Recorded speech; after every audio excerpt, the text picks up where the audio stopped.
In the world of 7 billion people, the most frequent question that everyone asks, is there life after death? Almost every human being is bothered a few times in his life thinking, what's going to be in the day after? Once I will move and transfer to another world, would I become sent and it will be over? Or actually there will be continuation to my spirit? In many surveys throughout the world, many people answer, more than 70% of the people, that they believe there is an afterlife. The question that we have to ask, and this is what we're going to focus on in this film, can it be proven scientifically? We're going to speak in two different fields, one in the scientific according to parapsychology, and one according to Judaism, according to the Jewish Torah, which was given to the Jewish people 3,323 years ago. Millions of Jews were standing around Mount Sinai when Moses spoke to God. Millions of them heard the voice of God for the first and last time in history.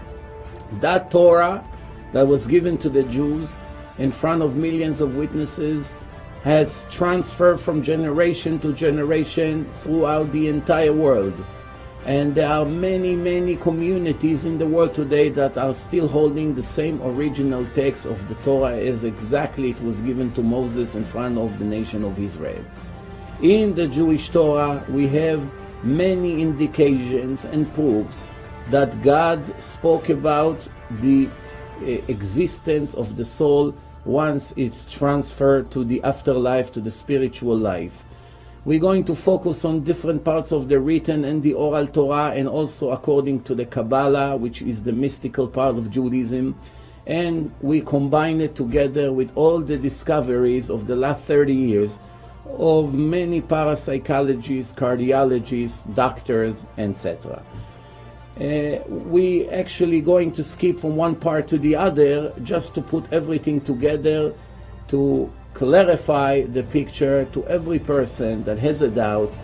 By the end of this film, I believe any doubt whatsoever will be dismissed just 100%. In the beginning of the Torah, in the book of Genesis, chapter 2, verse 7, God is describing how He created the first human being, Adam. This is the first person that was created directly by God. He wasn't born to a woman. And God collected sand from the ground and created the image of the body, and He blew into his nostrils a living soul. Only after the soul was given, the person, Adam, was able to move, to talk, to walk, and to act in a spiritual manner.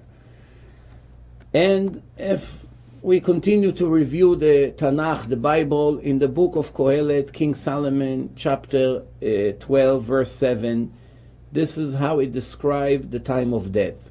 And the body will return to the ground, that's where it came from, and the spirit will return to the master who gave it. So, obviously, once the spirit, the soul, leaves the physical body, the body falls into the ground and return into the ground in a period of about 11 months in the grave, and only the skeleton remains, no more flesh, no more ligaments, no muscles, nothing whatsoever, and the spirit returns back to the spiritual upper world. There are two transactions here. One, the creation of mankind, and one, transferring him into the afterlife, into the spiritual world. Is something like that can be proven scientifically, we're going to see in a few minutes. In the oral Torah, which is actually an integral part of the written Torah, came with the oral law. What does it mean, an oral law? God did not write all His rules and all His information in one book. The short version of the Torah, which basically mentioning the 613 commandments that a Jew has to keep in his life, in this life of a test that he lives in this world, it's 248 positive commandments, 365 restrictions. And the body of a human being is a combination of 365 ligaments, 248 organs. For every organ in the body, there is a positive commandment. 248 organs, 248 commandments. For every ligament, there is a restriction in the Torah. 365 ligaments, 365 restrictions, and this is basically the image of the soul. The soul looks exactly like the body without material.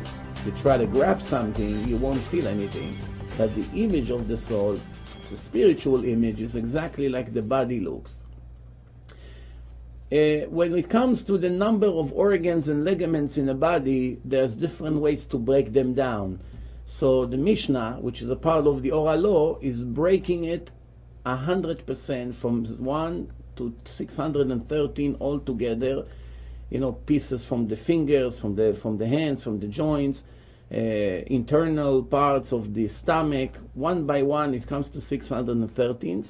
So altogether, this is the image of the body, and of course, this is the image of the soul. So the oral Torah is all the explanation of the 613 commandments, the restrictions and the positive commandments, all the secrets, all the explanation, how to fulfill this commandment, all was given to Moses verbally, and he came down from the mountain. After 40 days, he was in Mount Sinai, and he transferred all the divine information that he received from the creator of the world, was giving it to the Jewish nation, showing them, practicing with them. With a period of 40 years, every Jew among the Hebrews, among the Jewish nation, was able to function 100% according to the book of God. As part of the oral law, this is what we call today the Talmud. The Talmud, or what we call in Hebrew the Gemara, which is commentaries about the Mishnah, about the Talmud. It was written eventually, approximately 2,000 years ago. For a period of 1,300 years, there was a restriction to write it down.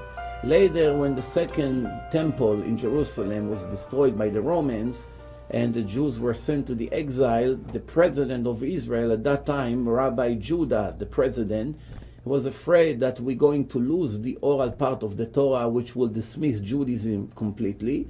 So he wrote the oral Torah, even though it was forbidden up to that moment. And that's what we call today the Mishnah. We're still learning it for the past 2,000 years all over the world. As a part of the oral law, this is how the Torah explains the creation of mankind. 3 partners in the creation of mankind: God, his father, and his mother.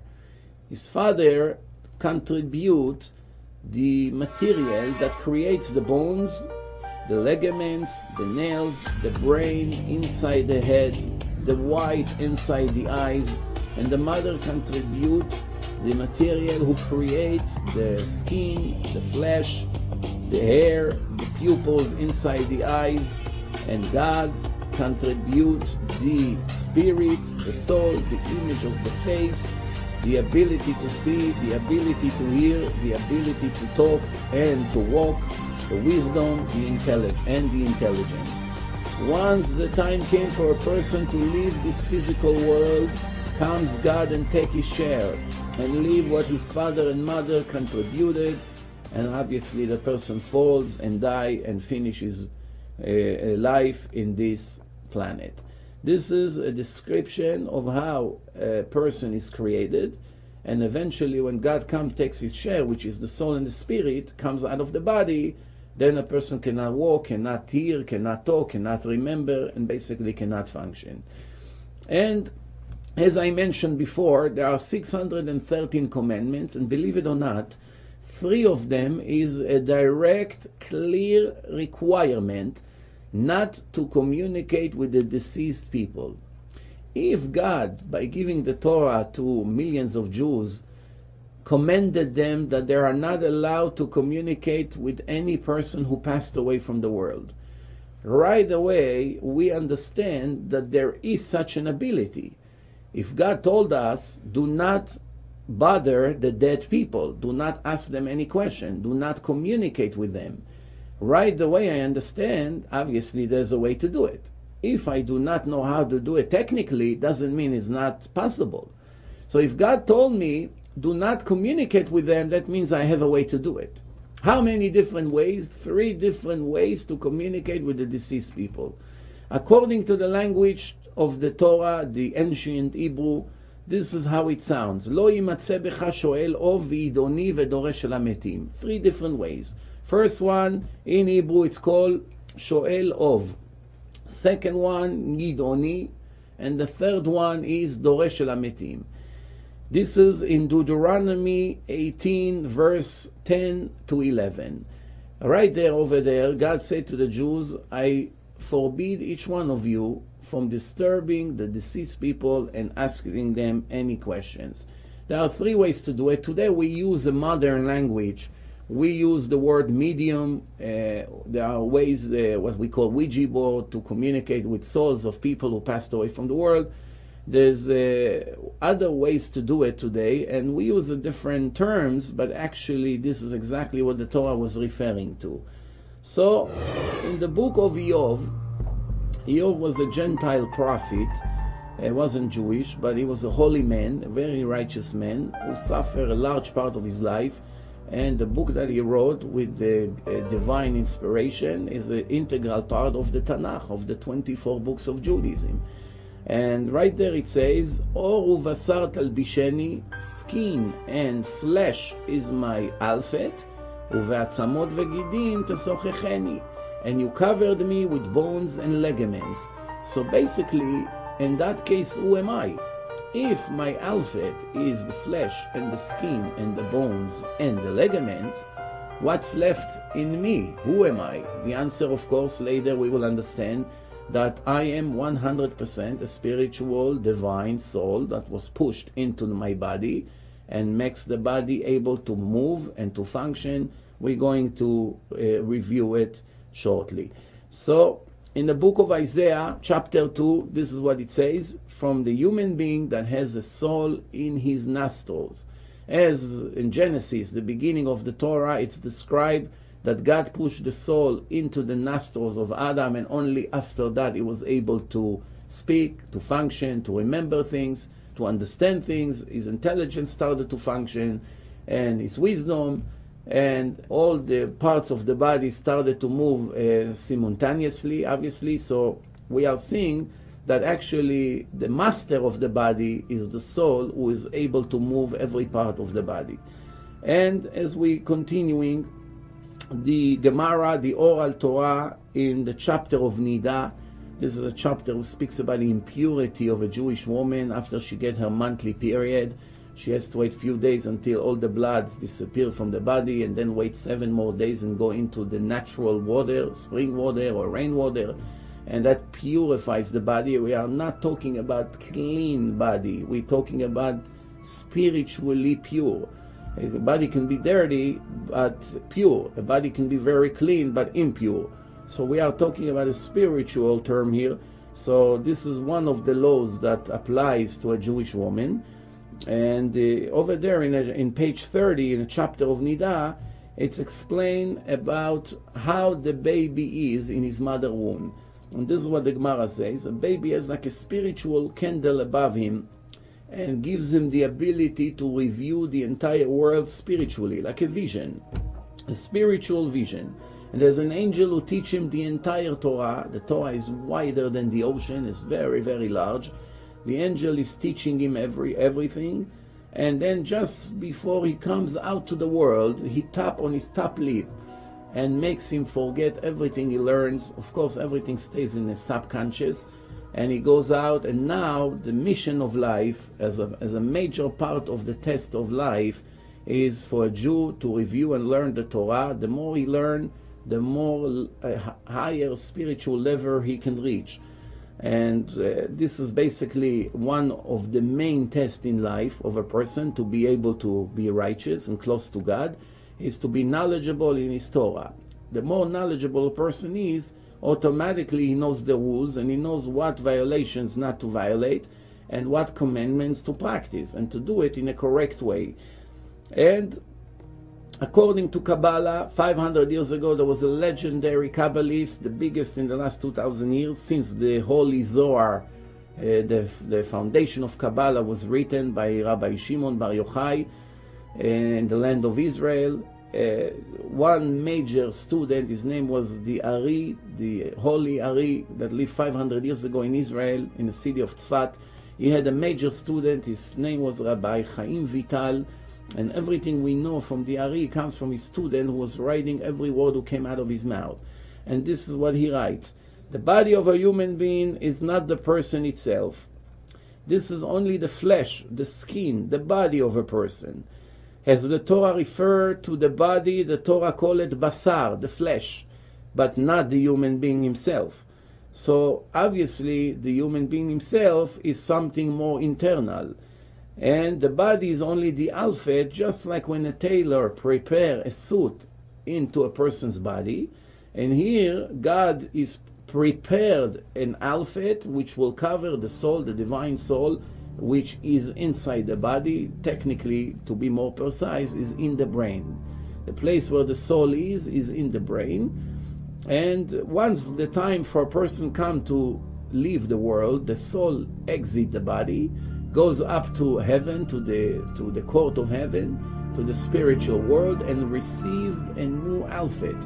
It would look exactly like the image of a person how he lived here, but without any material. There's no material over there. It's 100% spiritual. In the Hebrew term for that, it's called Chaluka de Rabbanan, a special a kilt, spiritual kilt, to put the soul inside once the soul exits the physical world and go to the spiritual world.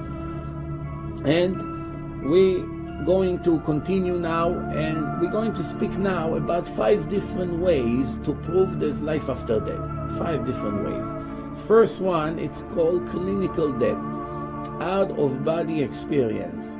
The second one called seance, which is communicating with the deceased people through a medium, which is a third party, a middleman who has spiritual abilities to be able to communicate with people who passed away from the world. We'll give you example of famous mediums in the past.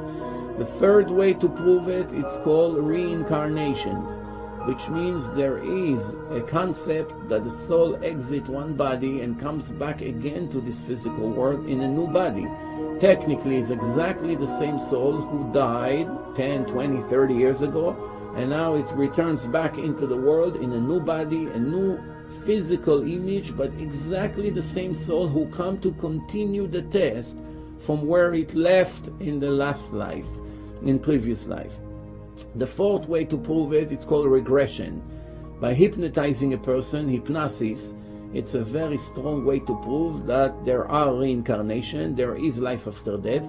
The soul remains somewhere and returns back to this world sometimes yes, sometimes no, but the soul definitely does not die. And once we make a regression with a person, we are able to transfer him back in time, even to times before he was born in this present life of him. So the fifth way, it's called dibukim. This is a very unique way. Once in a while, it's a very, very rare phenomena that a person, just like you and I, that is normal living in this world, receiving another soul into his body, which means up to now he had one soul, and at one moment in his life something happened. We're going to explain what.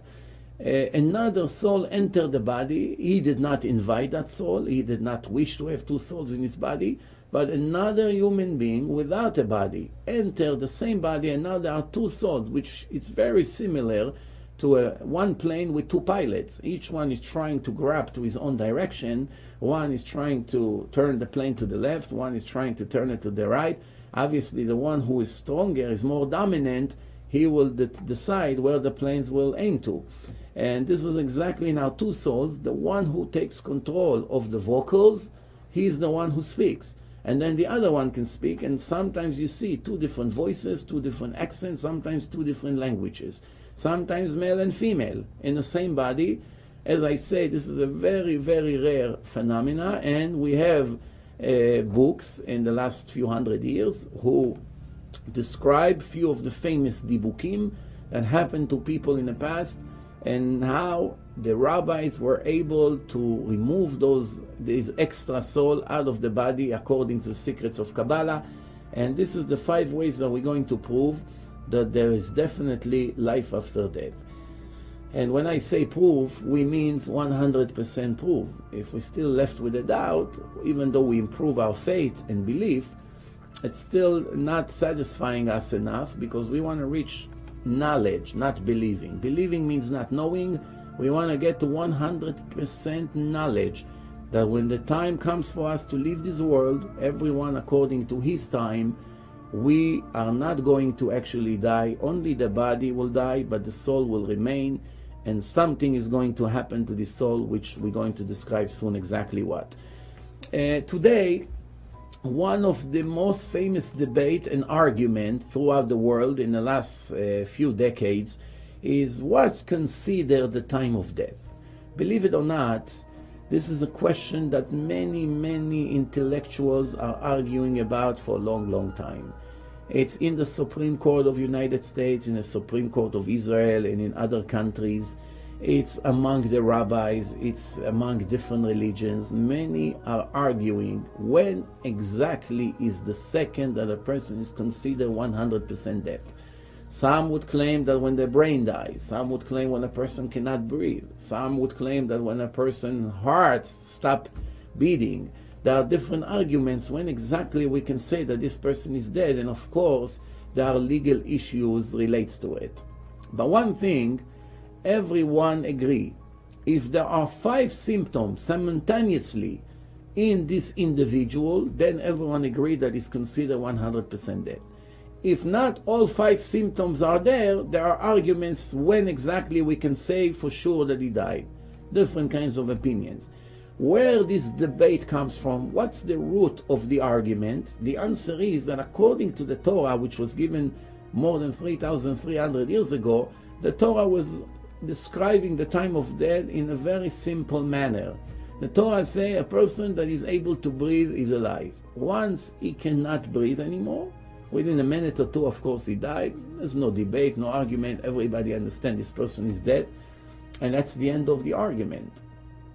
The problem is that today there is all kinds of artificial ways to revive a person. There are all kinds of advanced machines and equipment. We give the person oxygen. We have all kinds of things to affect his brain and his heart. All kinds of ways to extend life. That's where really the arguments begin. Is this person considered already dead, that we are reviving artificially, therefore is considered dead legally? Or since after all, he's still breathing, or even though with the help of the equipment, we cannot declare him as a dead person. That's why there's different kinds of opinion, different kinds of arguments. But one thing everyone agrees, as I said, once all 5 symptoms exist in a person, everyone would sign on his death certificate with no hesitation. What are the 5 symptoms? The first one is no brain waves. The brain does not function anymore. The equipment show us no brain waves. Second, the cells of the brain do not receive any oxygen. Up to now, it was receiving constantly oxygen, and no more oxygen is supplied into the brain from the lung. The third symptom is no heart beating. The heart stopped working. No heartbeat, no pulse. That's the third symptoms. Later, a few minutes later, a drop in the body temperature.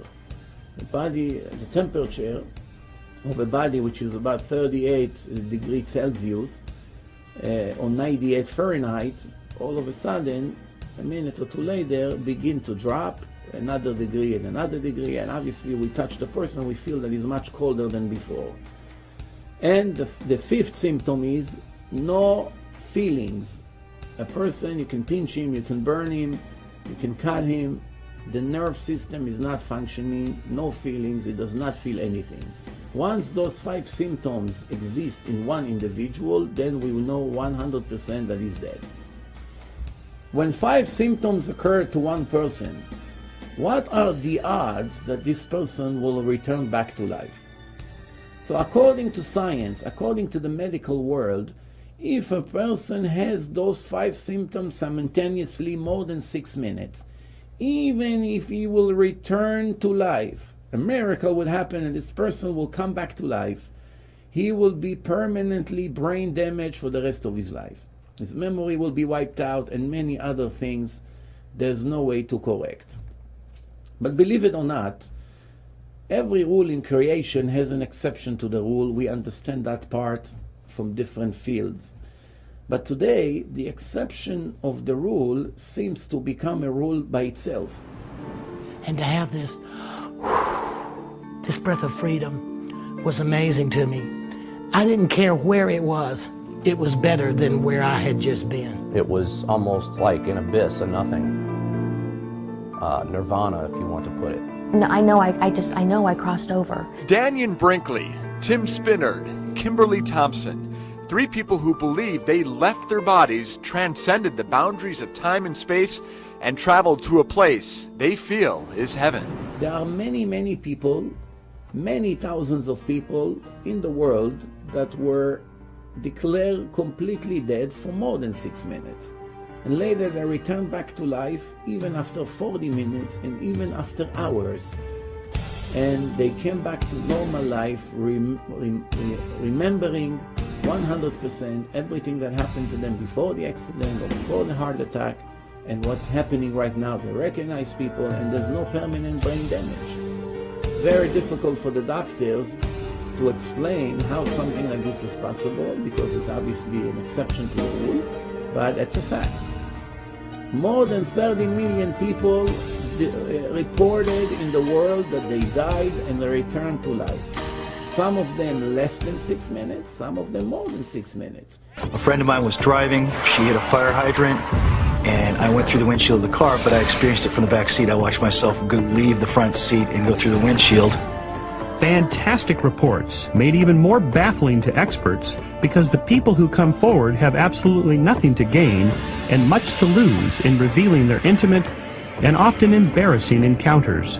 In the United States alone, more than 8 million people reported clinical death, out-of-body experience. The soul came out of the body, they were able to see the room, the place of the accident, and later they returned back into the body and came back to normal physical life. This is only the amount of people who bother to go to their doctor and reported what happened to them last night. Many people do not bother. They just see that something strange happened and they move on with their life. So obviously the numbers are much, much more than 30 million, but even 30 million is more than enough to base our proof on. Let's move on. I'm going to use the most famous names in the parapsychology world. People who spend more than 20 years of their life every day, every hour in hospital, reviewing people who died and came back to life, interviewing doctors, cardiologists, heart doctors, and writing books and articles to conclude what they found in their research. One of the most famous one, Dr. Raymond Moody, a psychiatrist from Virginia University, interviewed 150 people who died and came back to life and concluded his discoveries in a book that called The Life After Life, was translated to 30 different languages. A very, very bestseller of Dr. Raymond Moody. And another famous psychologist, Dr. Carlos Osis, is from the American Union of Psychology, interviewed 877 different doctors who testified what happened to their patients when they die and later came back to life, and published his discoveries in a book, The Time of Death, and many, many articles about this issue. Another famous one, Dr. Kenneth Ring, as a psychologist, a professor from Connecticut University, researched and interviewed 102 patients that died and came back to life. Published his book, The Life in the Death. Dr. George Ritchie, the president of Richmond Academy of Medicine and the head of the psychiatry unit of Towers Hospital, he wrote a book, The Return from the Tomorrow, which he concluded all his discovery in all the research that he had about this subject. The most famous in the world today, Dr. Elizabeth Kobler-Ross from Detroit, a world-known psychiatrist. More than 20 years she dedicated every day of her life to interview and discover and do all kinds of researches about people who died and returned to life. She published many books about time and death and many articles. She's known as very, very famous specialist in this subject. And we're going to see their discovery soon, and then of course we're going to combine it together with what the Jewish Torah had to say from 3,300 years ago, and we find a beautiful match that everything that the scientific world is discovering, basically the Torah already knew in a very, very primitive generation, more than 3,300 years ago. Dr. Maurice Rawlings, a cardiologist from Tennessee University, interviewed 300 patients who died and came back to life, and published a book, Beyond the Point of Death. Dr. Fran Schoonmaker, a cardiologist from Denver Hospital, interviewed more than 1,000 cases of people who died and were able to come back to life. And of course, he has a lot to say about his discoveries. There are many more. We don't need all the parapsychologists in the world. It's enough we use 10 of the best ones in the world, and exactly we have to listen to everything they discover. They bringing scientific proofs that leaves no doubt that actually in the time of death their real life begins. As I said, more than 30 million people had that experience, and when they were interviewed, we find that they all have mutual elements to report. They're speaking about the same experiences that they had. It's amazing because we are talking about people from different languages, different countries, different cultures, different ages, men, women, all kinds of people. Some of them were dead more than 6 minutes, some of them less, but when they returned back to life, they're all discovering more or less the same movie. And let's see exactly what they have to say. First thing, which is a very common thing, they all reported that from the moment of their accident or the heart attack or whatever the case was, from that moment they felt that they came out of their body, the body fell on the ground, and from that moment on they were flying above the body just like a leaf that flies in the air from the wind. And slowly, slowly they were rising higher and higher and higher towards the ceiling. Some of them already went above the ceiling, above the roof of the hospital, and some of them didn't reach that point. They all reported that once they were out of their body, they were able to function, to hear everything that is happening all over the hospital. They were able to describe every room in a hospital, even though their body was in the first floor in the emergency room. There was no way physically they went to the 7th floor or to the 10th floor in a hospital. They were able to describe in details with names and colors what's happening in almost every room of the hospital. Even giving descriptions of what happened on the roof of the hospital. And later they went and checked and they saw that everything they reported is 100% precise. And it's very interesting. Then they report that even though they travel in the entire hospital, at the same time they can describe simultaneously what is taking place in somewhere in a highway where the accident took place. So they can be physically in 2 different places at the same time. They are right here in a hospital in one city, and at the same time they're describing what happened exactly where the accident took place, which can be sometimes 5 or 10 miles away. And this is something that a person cannot do, be in 2 places at the same time. We all understand that. And then they begin to report that they enter a very dark tunnel. In the beginning it's very dark, and then a few moments later they begin to see light, and the light's becoming more and more bright, brighter and brighter, until it's so bright that all of them say that they never saw in their entire life any light in this physical world that comes anywhere near this amazing light inside that tunnel. And then, of course, they begin to describe a spiritual connection, a wonderful feeling that they had communicating with this light. The way of communication was a little bit different than the way we communicate with each other, There was no voice coming from their mouth. It was all telepathy. Once a person thinks before he talks, over there you don't need to talk. As soon as you think, the other entity already got your message and transfer you information through telepathy. Then they describe that there was like a valley, that in the beginning, as I say, it was dark, but later they started to see the light. They saw mutual circles, that they flying inside the circles in a very fast speed, and there is a ring, a voice that they hear become louder and louder by the minute. And later they begin to see some of their relatives and friends who passed away before them. There are people, deceased people, grandmothers, grandfathers, uncles, good friends who passed away, and they see them flying around them. This is a very interesting image, that a person feels that all of them came to welcome him to the next world.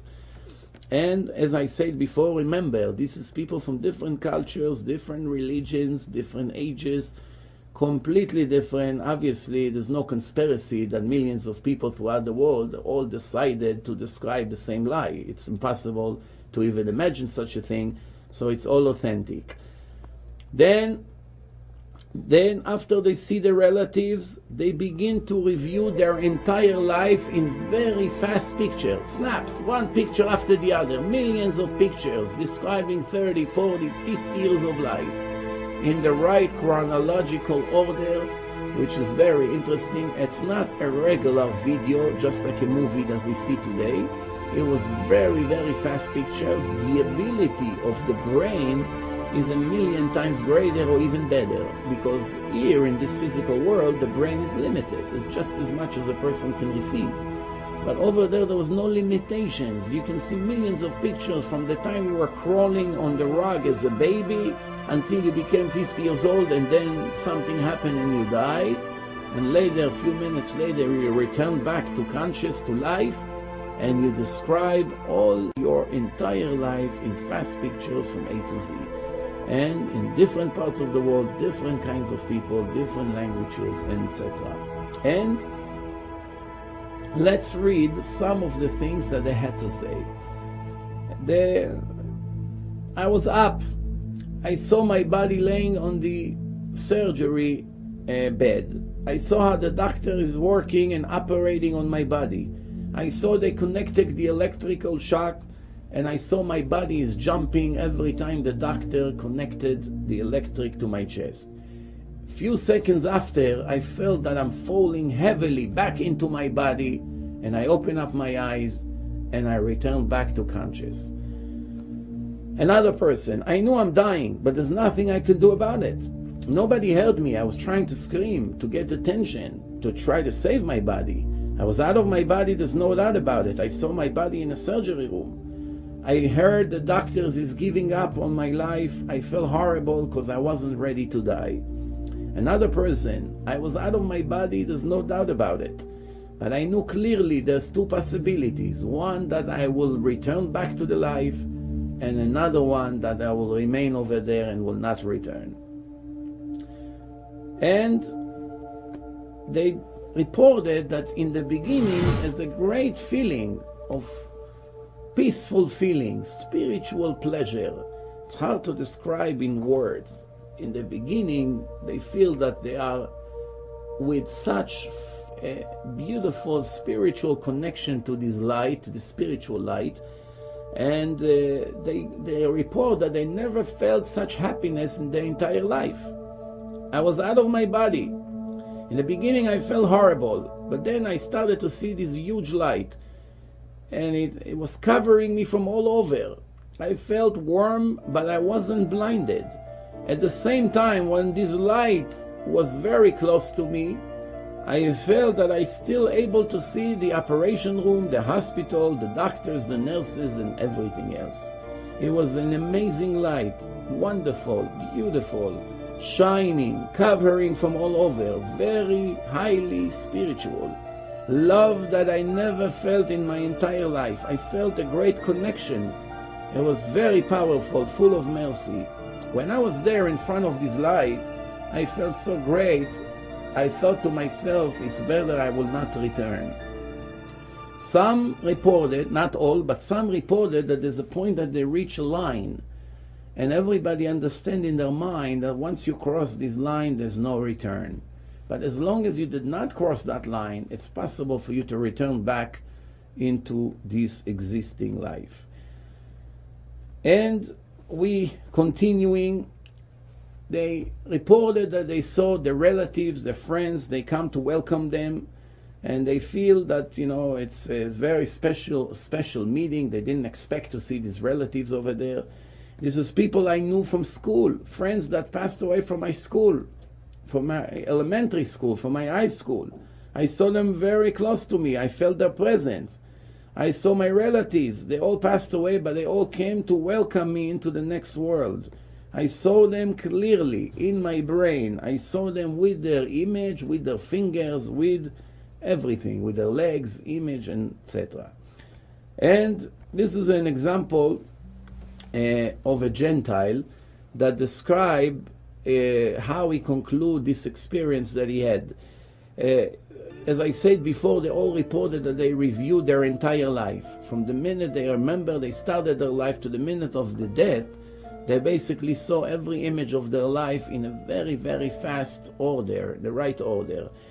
And this is a Gentile that this is what he had to say when he came back to life. He said, I was very embarrassed for many things that I saw. They showed me what I've done wrong. I felt to myself, I wish I would have not done those things. I wish I can return back to that moment of time and correct them and redo it in a proper way. Major disappointment that I did not do anything substantial in my life. I did not achieve anything. I do not know anything. I did not complete one thing in a perfect way. And this is a Gentile that, according to the Torah, the Gentiles, in order for them to be righteous, all they have to do is to keep the 7 laws of Noah. After the flood, 4,200 years ago, the world restarted. God wiped out all the wicked people from the world and started a new world from 8 people who remained in the ark. Noah and his wife, his 3 sons and their wives. The world restarted 4,200 years ago. From then until now, we have 7 billion people. In a period of 4,200 years, many generations developed from these 8 people. And the Gentiles, which did not receive the Torah in Mount Sinai, so 900 years from the flood of Noah until the Jews received the Torah in Mount Sinai after the exodus of Egypt, 900 years, every person in the world was subject to keep the 7 laws that God told Noah after he came out from the ark. Then the Jews were collected and gathered around Mount Sinai and heard Moses speaking to God. He started to tell them the 10 commandments as the Torah described. Once he concluded the 2nd commandment, the Jews could not take the event. It was too hard for them. It was too scary. They started to beg Moses, please, you go and speak to God. Whatever he say, we promise to do. Moses had to relax them and say, no, God is not doing any harm to you. It's only a test. He loves you. He promised to your father, Abraham, Isaac, and Jacob, that he will continue the covenant with their children. So there's nothing for you to be afraid. All the nice words of Moses did not help. The Jews just was afraid to hear God continuing with his voice. And Moses went up for 40 days and brought out the written, the oral Torah, and the 10 commandments. This is how it is described in a chapter of Jethro in the written Torah, how exactly it was: a voice of a shofar, a horn, a very, very loud siren who becomes stronger by the hour, a huge amount of fire on a mountain, fog, the floor was shaking, and then the voice of God started, and millions of witnesses saw for the first and last time in history a religion started in front of millions of witnesses. There are more than 80,000 religions and cults today in the world. All of them claim they got something from God, most of them at least. The only difference is, the only problem is that it's all started with the story of one individual. One day Muhammad came from the desert and claimed Angel Gabriel gave him the Quran. Nobody ever witnessed that event, according to the Quran itself. One day Mary said that she had a dream and God came to her in a dream and made her pregnant. Nobody can witness a dream. Nobody ever saw that God really spoke to her. She had all the reason to say a story to save her life after becoming pregnant without her fiance, without her husband.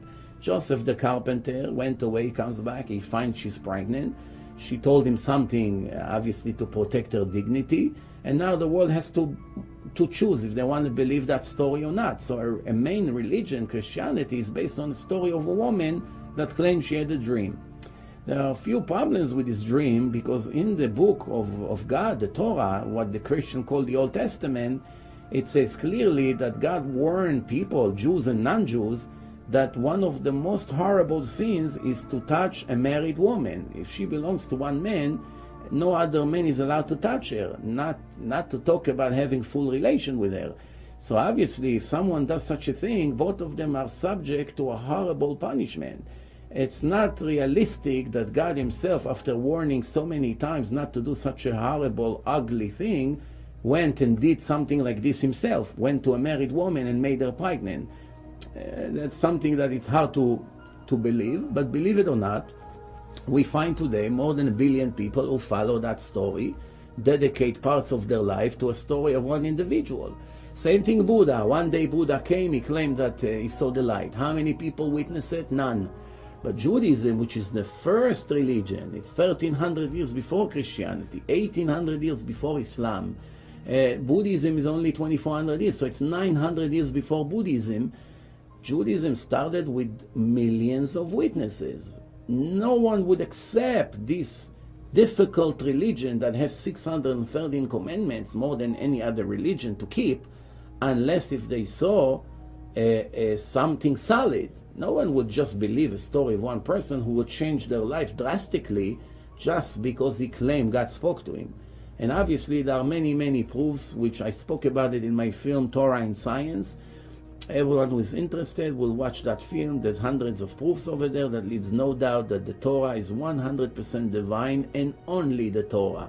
What Christians call the Old Testament is the only valid book that was given by God to people on this earth.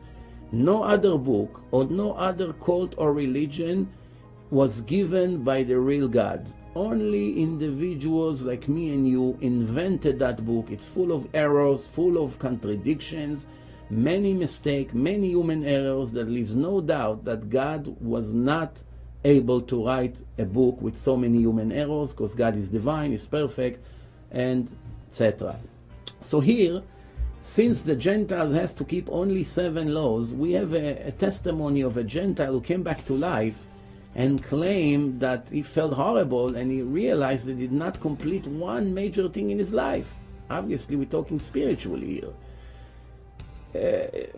It's needless to say that by the Jews, the responsibility is much higher. The reward and the punishments of a Jew is much greater than a Gentile. Once he does good, his reward is in a higher level. Once he does bad, his punishments is in a higher level. It's all measure for measure. And as we see, to follow 613 laws as opposed to 7 is a big difference. But also the reward and the punishments are completely from a different league, as we review in the Torah. But a Gentile that keeps the 7 laws is considered a righteous Gentile and goes to heaven. Now remember, being a righteous Gentile has nothing to do with Christianity, Buddhism, Hinduism, and Islam. Nothing whatsoever. This is a man-made religion that people that decided to make a book, as I said before, full of errors, and they made all kinds of laws. This is all man-made laws, all kinds of fasts, all kinds of customs that was made by people. If you want to follow it, it's your choice. If you want to follow really the request of your Creator, you have to go into the Torah as a Gentile and of course as a Jew. And over there you have all the instructions, what's recommended to do and what is not. So we move on. We're back to our subject here. We are reading some of the testimonies of people who died and came back to life, how they describe what happened to them when they were out of their body, even for more than 6 minutes. Dr. Elizabeth Kubler-Ross, the world-known psychiatrist, that she's been investigating this subject for more than 20 years, and wrote books and articles about it. This is what she writes. People who parts of their body were chopped off. They were reported that once they left their body and they felt that the soul is flying in space, they were complete again. There's no parts missing. More than that, people who are blind reported in colors. When they are alive, they cannot see any colors. But at the time that they came out of their body, they were able to describe everything in colors. Once the soul returned back into the body and they came back to conscious, again they see everything black. But the 5 or 10 minutes they were out of the body, they were able to describe everything in colors. More than that, people who were born blind. Up to now, I was speaking about blind people who at one point of their life became blind, so they recognized color from the days they used to see. Now we are talking people who were born blind. They never saw colors 1 second in their life. People like that died and came back to life, the few minutes that their soul were out of the body, they were able to describe everything in color. How such a thing is possible? For a person, if you take a blind person and try to explain to him the color blue, no matter what you're going to say, he cannot imagine the color blue. He never saw it. You tell him it looks like green. He will ask you, what's green? You tell him it looks like the sky. You say, what's the sky? It's relaxing. It's like the ocean. No matter what you say, he doesn't have any idea what you're talking about. You show him 1 second blue and you return him back to be blind, that's enough. Now he knows what blue is. It's already recorded in his memory. But people who were born blind reported in colors. What does it mean? It means that in previous life, they did see colors. They recognized color from somewhere, not from this physical life. This physical life that they live right now, currently, they never saw colors. When the soul came out of the body, as the Torah said, there's no limitation of distance, of memory, of visions, of hearing. No limitations whatsoever, because the soul is a spark of God, is a spiritual, complete, perfect spark of God Himself. No limitation whatsoever. Same thing, God is not limited. The divine soul that was pushed into Adam's nostrils, into every human being, is 100% spiritual with no limitation. The limitation exists only when the soul enters the body. Once the soul is in the body overcoming the ability of the soul and limits the soul. Once the soul exits the body, it can see to 4 directions simultaneously, can hear everything that happens around. No limitation whatsoever. So people who came out of their body, blind people who were born blind, when they came back to life, they were able to report everything that happens in a hospital in colors. What jacket the doctor is wearing, what color his glasses, the watch, the equipment in the room, everything. Which leaves no doubt that they received this ability in previous life. Otherwise, where else they bringing this knowledge from? So the conclusion of Dr. Elizabeth Kubler-Ross, she says like this: I know beyond any doubt that once we will die, life will continue. Those who want to hear will hear, and the ones who want to ignore will ignore. But there's no doubt whatsoever for me that life really begins in a time of death. Dr. Kenneth Ring, I believe that we will remain in our conscious, in our spiritual way, once our physical body will die, but the soul will remain. The conclusion: a person is a combination of body and soul. The soul will separate from the body will return to the sand, will evaporate eventually, but the soul will remain forever. There are few possibilities according to the Torah and Kabbalah what can happen to that soul. One option is that the soul will be given another chance, and that's what we call reincarnation, which we're going to speak about shortly.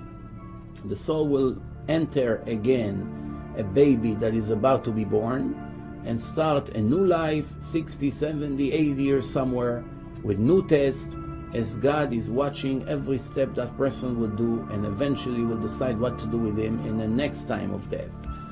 That's one option. Sometimes the people can be reincarnated in bodies of Down syndrome and autistic kids, which means they are not here for a test. It's strictly a punishment for certain sins they used to do in their previous lives. Usually these kind of people are mute and dead. It's all measure for sins that they did in previous life with their mouth and their ears. And that's usually righteous people who did everything right except one problem: speaking bad about others and listening to bad about others, enjoying other people's problems. They are usually the ones who come in this kind of reincarnation. There's another options. There are different kinds of reincarnations in raw material, such as rocks, sand, in plants and in fruits and vegetables.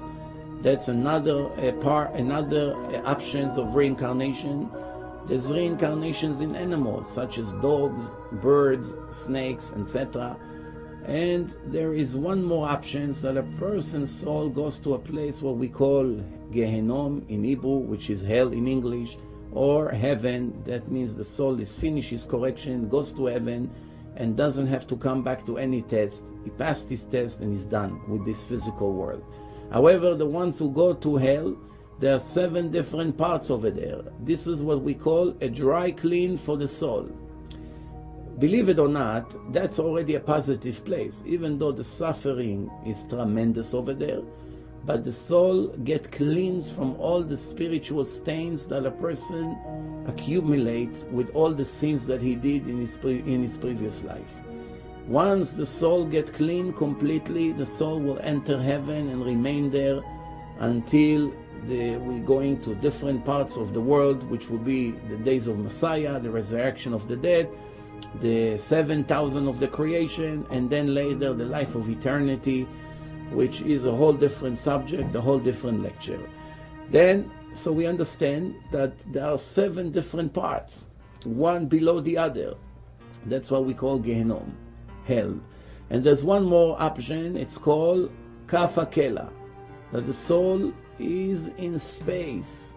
And this is a very horrible situation. Hope none of us will ever get to that situation, but the Torah said that the wicked people are being put in space just like a slingshot and fly from one place to the other with no rest whatsoever until eventually this kind of punishment finish. We are talking really, really wicked and evil people that did very bad against God and against humanity. Those are the ones who usually get this kind of punishment.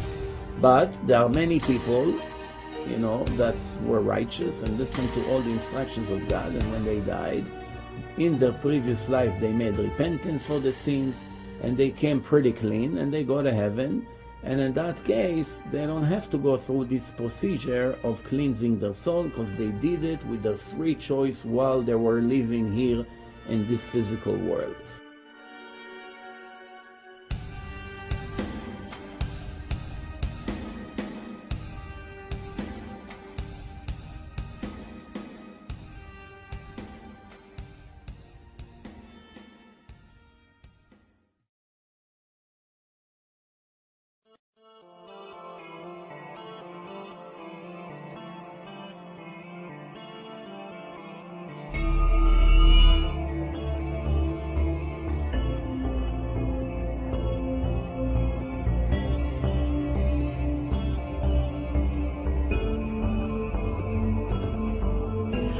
Let's read what the Torah had to teach us 3,300 years, and it was given to Moses in Mount Sinai, about the afterlife, about life after death, about reincarnations, etc. In the Gemara, in the Talmud, in the chapter of Passover, this is what it says. Rabbi Yosef, the son of Rabbi Yoshua, became very sick, and then he died. Then later, when he came back to life, his father asked him, "What did you see in the upper world?" He told him, "I saw everything is the opposite of what we think here. Those who are very important in this world are nothing over there. And the ones who are not important over there are very important in the upper world. And his father told him, son, this is really the way the Torah told us that that's how it's going to be. The ones who learn a lot of Torah here, they don't deserve the respect and the honor.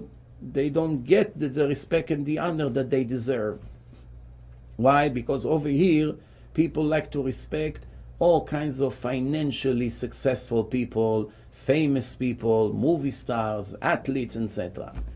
But over there in the world of the truth, they appreciate someone who learned the book of God all his life and reached a very high level of righteousness. That's why those who are not so important here, they're not famous, they are very important over there. But the ones who are very rich and famous and important over here and make many sins and crimes against God, over here they receive a lot of attention and respect, but over there they're going to have a very serious problem. So this is the conclusion of this page in the Talmud. Then the son says one more thing. He says, I heard an announcement where I was dead and my soul was there in a court of heaven. I heard an announcement. How lucky is someone who came here with Torah knowledge in his hand, which means he gained lots of knowledge of the book of God, and now this knowledge is going to serve him and reward him, etc. Then in another place, this is in the Zohar, the sages, our rabbis from more than 2,000 years ago, this is what they write. Rabbi Krospadai, one of the rabbis who lived at that time, everyone was sure he died. They checked his pulse, whatever, his breath, and he was dead. Later, he came back to life and described the elevation of his soul to the upper world and started to describe his trial. According to Judaism, when a person passed away, once the soul exits the body, there is a period of 7 days that the soul goes back and forth from the grave in a cemetery to the house where the relative sits on the floor. It's called sitting Shiva. Sitting Shiva at 7 days of mournings, you know, that the relative, the sons, the daughters, the brothers, the sisters, they sit on the floor on a mattress or something and they mourn for the death of their dear. That period of 7 days, the soul still travel back and forth from the grave into the place. After that, the trial begins. What does it mean, the trial? Every person who finishes his life term has a 1-year trial in the court of heaven in front of God and the court of heaven. The difference between the court over here in this physical world to that court, that over here people lie and deceive and bring false testimonies and false documents and do everything they can to fool the judge and the jury and go out of any guilt. But over there, there's no lies, because everything is recorded. As the Torah said, there's an eye who watch over you, there's a ear who listens to you, and everything you do is registered in the book of God. There's not one beep that came out of a person's mouth that you will be able to hide. There's nobody to bribe. There's no possibility to change details like people do here. So over there, it's a serious trial. And once a person go there, it's a period of 1-year trial. That's why the Jewish custom is a very old custom of saying a special prayer for the deceased people, what we call Kaddish. Special prayer that we say for a period of 1 year. There's no coincidence why it's 1 year. It's 1 year because our dear is standing in his trial in front of God in the court of heaven, and he needs every mercy that we can supply him. And that's the custom of saying Kaddish. The reason that people sit 7 days on the floor and they mourn, that's because the Torah taught us that the souls still travel back and forth to the house, from the house into the grave. So the deceased person is still able to see who really cared that he died and who doesn't care. And many other things that, you know, applies to the death of a person. Then the Zohar, the Kabbalah, 3 days after the death, the soul is still not sure if he's going to die permanently or return back to life. 7 days it travels back and forth from the grave, and after 7 days it's clear 100% that life here really ended. When the soul comes out of this world, it enters a cave. The cave of Abraham, Isaac, and Jacob. Spiritually, fly through that cave into heaven, into the upper world. Then Rabbi Dosa said in Exodus 33, the Torah say, God speaks and say in the Torah, a person cannot see me and remain alive. No person can see my holiness and stay here to testify about it. But once he died, everyone will see me. Why? The Torah say, everyone who goes down to the grave will bow down in front of God. Every person, the Kabbalah say, that goes to the next world will see the light of God. And the Zohar in a chapter of Kedoshim, of holy, this is a chapter in the Torah, so the Kabbalah is speaking about it.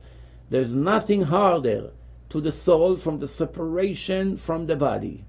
And a person does not die until he sees the light of God. Out of strong desire to this light, he comes out of the physical body towards that special light. Remember what all the deceased people who died and came back to life describe?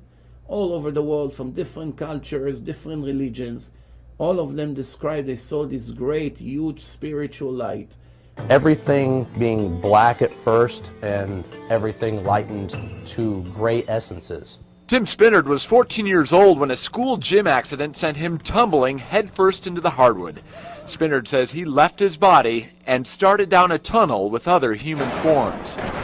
This was written more than 2,000 years ago and was given to the Jews 3,300 years ago in Mount Sinai. When the time comes for a person to pass away from this world, the soul comes out of the body and see the Spirit of God right away. Out of happiness to this image, he comes out of the body. If he's righteous, he stick to that light. And if not, eventually the light will disappear and he will stay to mourn from the separation from his body. This is in a book of Zohar, Kabbalah, in a chapter of leprosy, Parashat Metzorah, page 53. In the time of death, the person gets permission to see and understand all the mysteries of his life. Everything that happens to us here, we have no idea what's going on. You missed the flight, you were supposed to get married, in the last minute it got cancelled. Some people have kids, some people don't have kids, some people lose a lot of money, some people make a lot of money, all kinds of sicknesses, all kinds of habits. There's things that is beyond any possibility of understanding what's happening to us. Almost everything in our life, it's not in our hands, except one thing, which is the free choice to be righteous or wicked. Nobody asks you if you be a male or female. Nobody asks you if you be a wealthy person or not. It's not in our hand. Whatever God's want, that's what's going to be.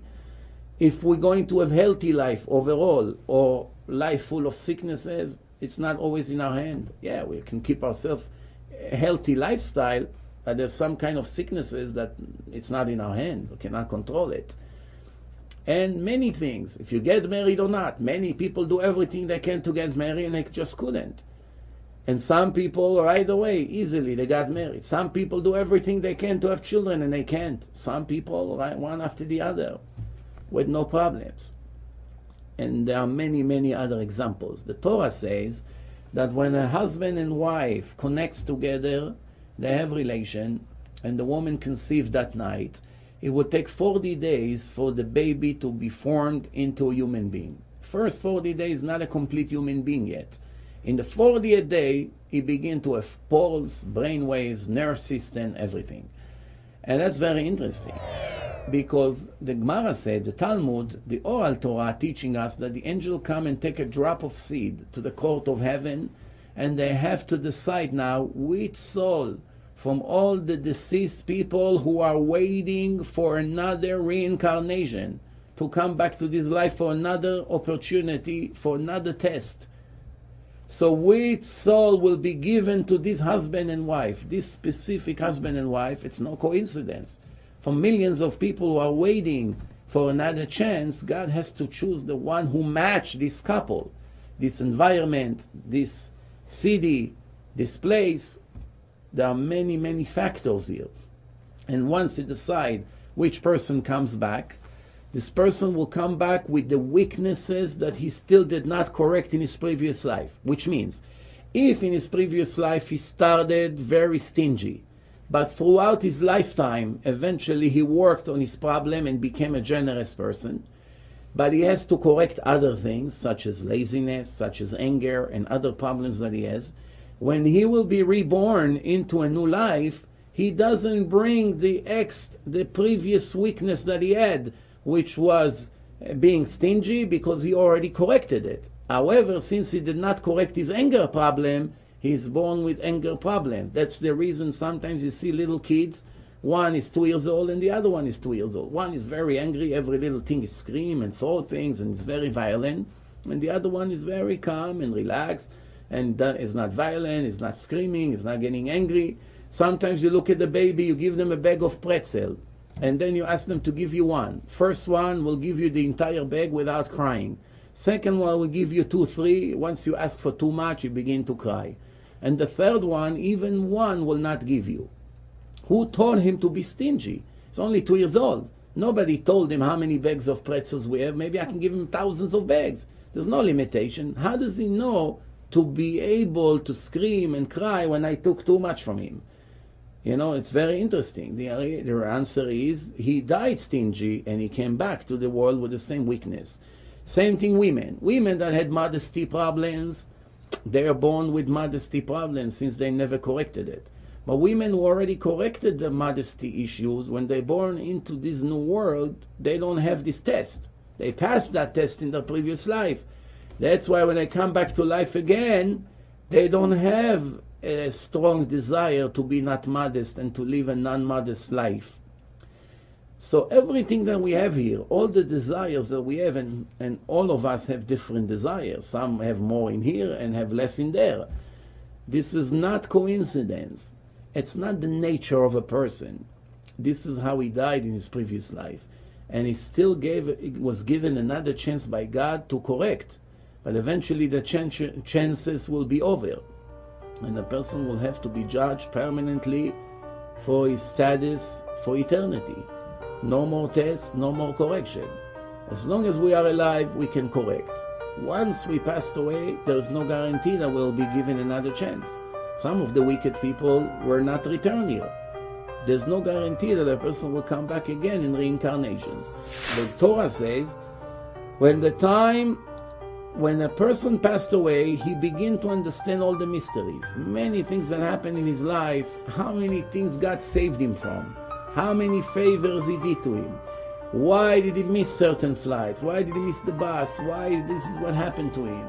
Why he never had kids? Why he never got married? Why he got married 3 times? All the things that we don't understand why and why and why, all the answer will be given in the time of the death.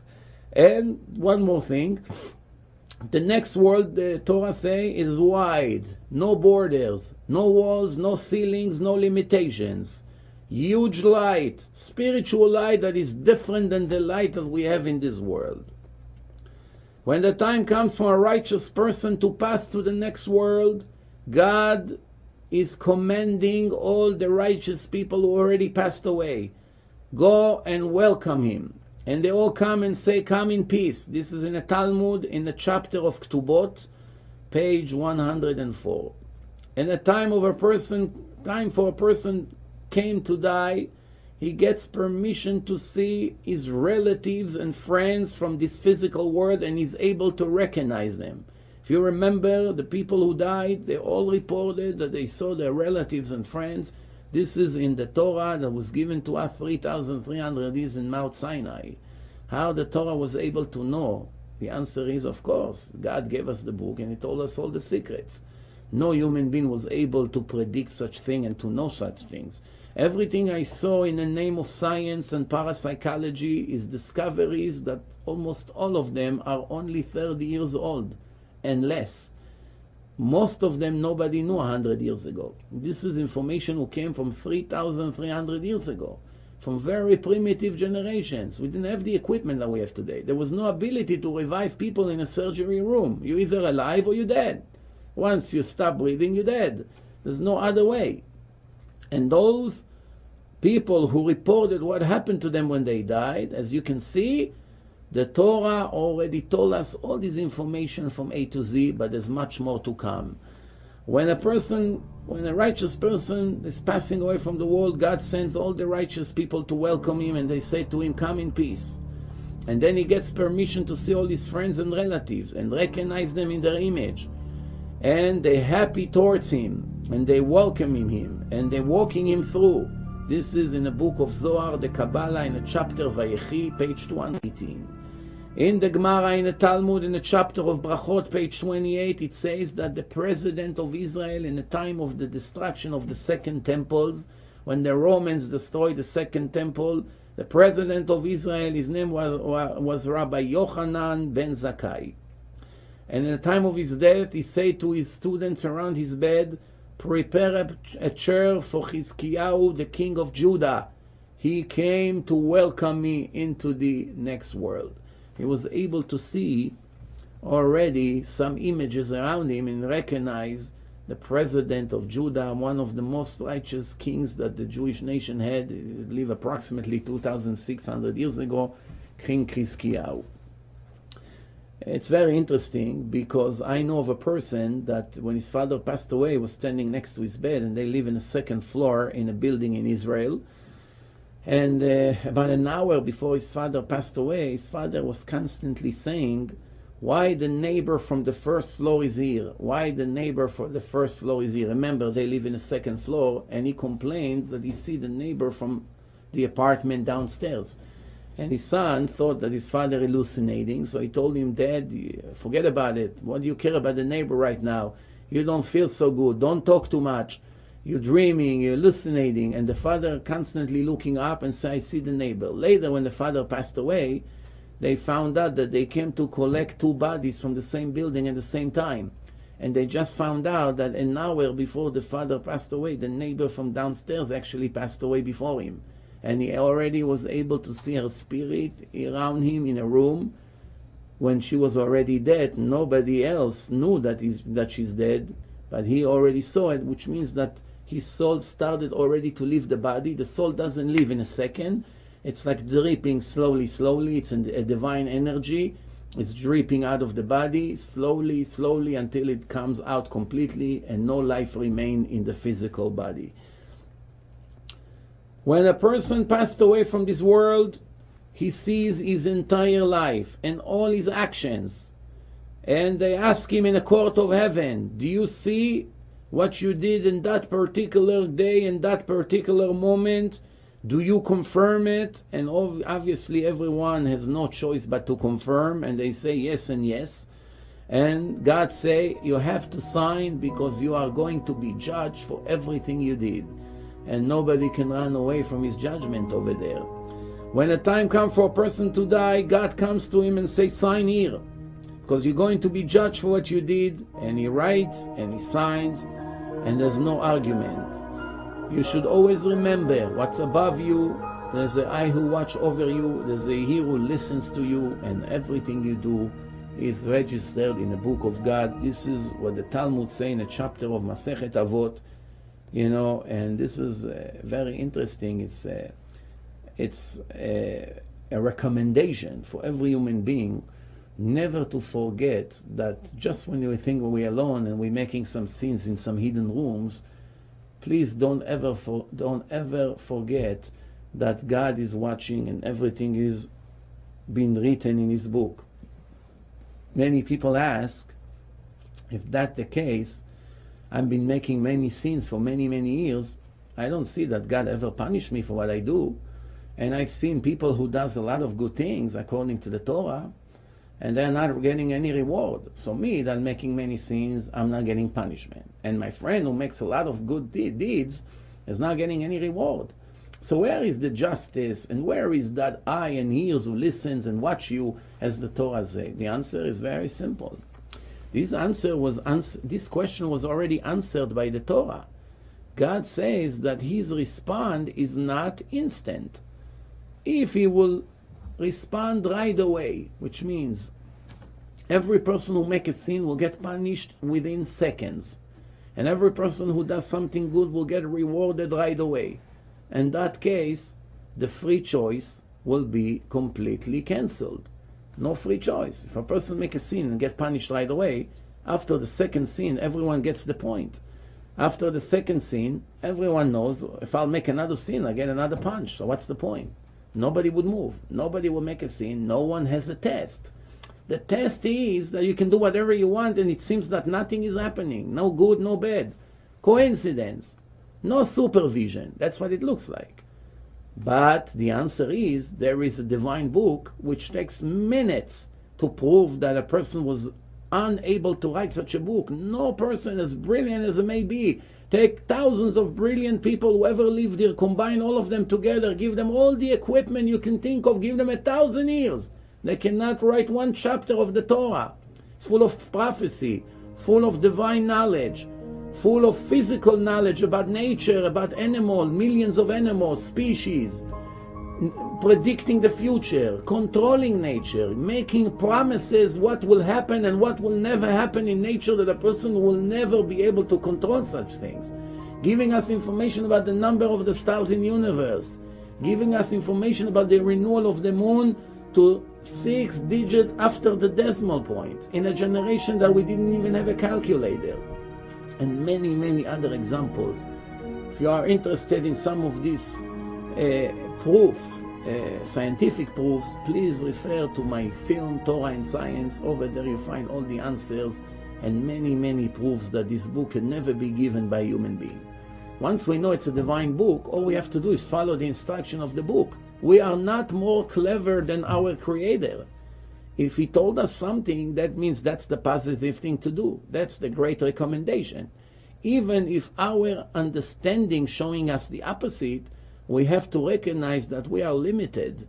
We don't have His abilities. We don't have His thoughts. We don't have His intelligence. What we will do in 1 billion years, He can do 1 trillion times more than that every second. It's nothing to compare. As a matter of fact, God said to us in the Torah, don't try to compare yourself to me. My thoughts and your thoughts are not in the same level. Comparing you to me is like comparing a worm to an eagle. Comparing a deep valley into a huge mountain. There's nothing to compare. And there's other analogies in the Tanakh, in the 24 books of Judaism, which leaves no doubt that every human being who tries to put himself in the same level of his Creator and think he knows better or just as much, it's very, very foolish. So the recommendation of the Torah, and God said to us, you should do what's good and decent in the eyes of your God, not what's in your eyes or the society or your teacher in high school. You have to do what I told you to do for your own benefit, that I should reward you and your children for eternity. There's a verse in the Torah for those who ask, how do we know there's life after death? The answer is, in the Torah it says, the righteous people would live forever. They and their children will be rewarded for eternity. Eternity means endless. Billions of years is not even the beginning. So let's move on. Everything you say in front of the dead people, He knows until you cover the body. This is in the Talmud, in the chapter of Shabbat, Sabbath, page 152. And is still connected to this physical world a little bit until the worms finish to eat the entire body, which takes up to 11 months.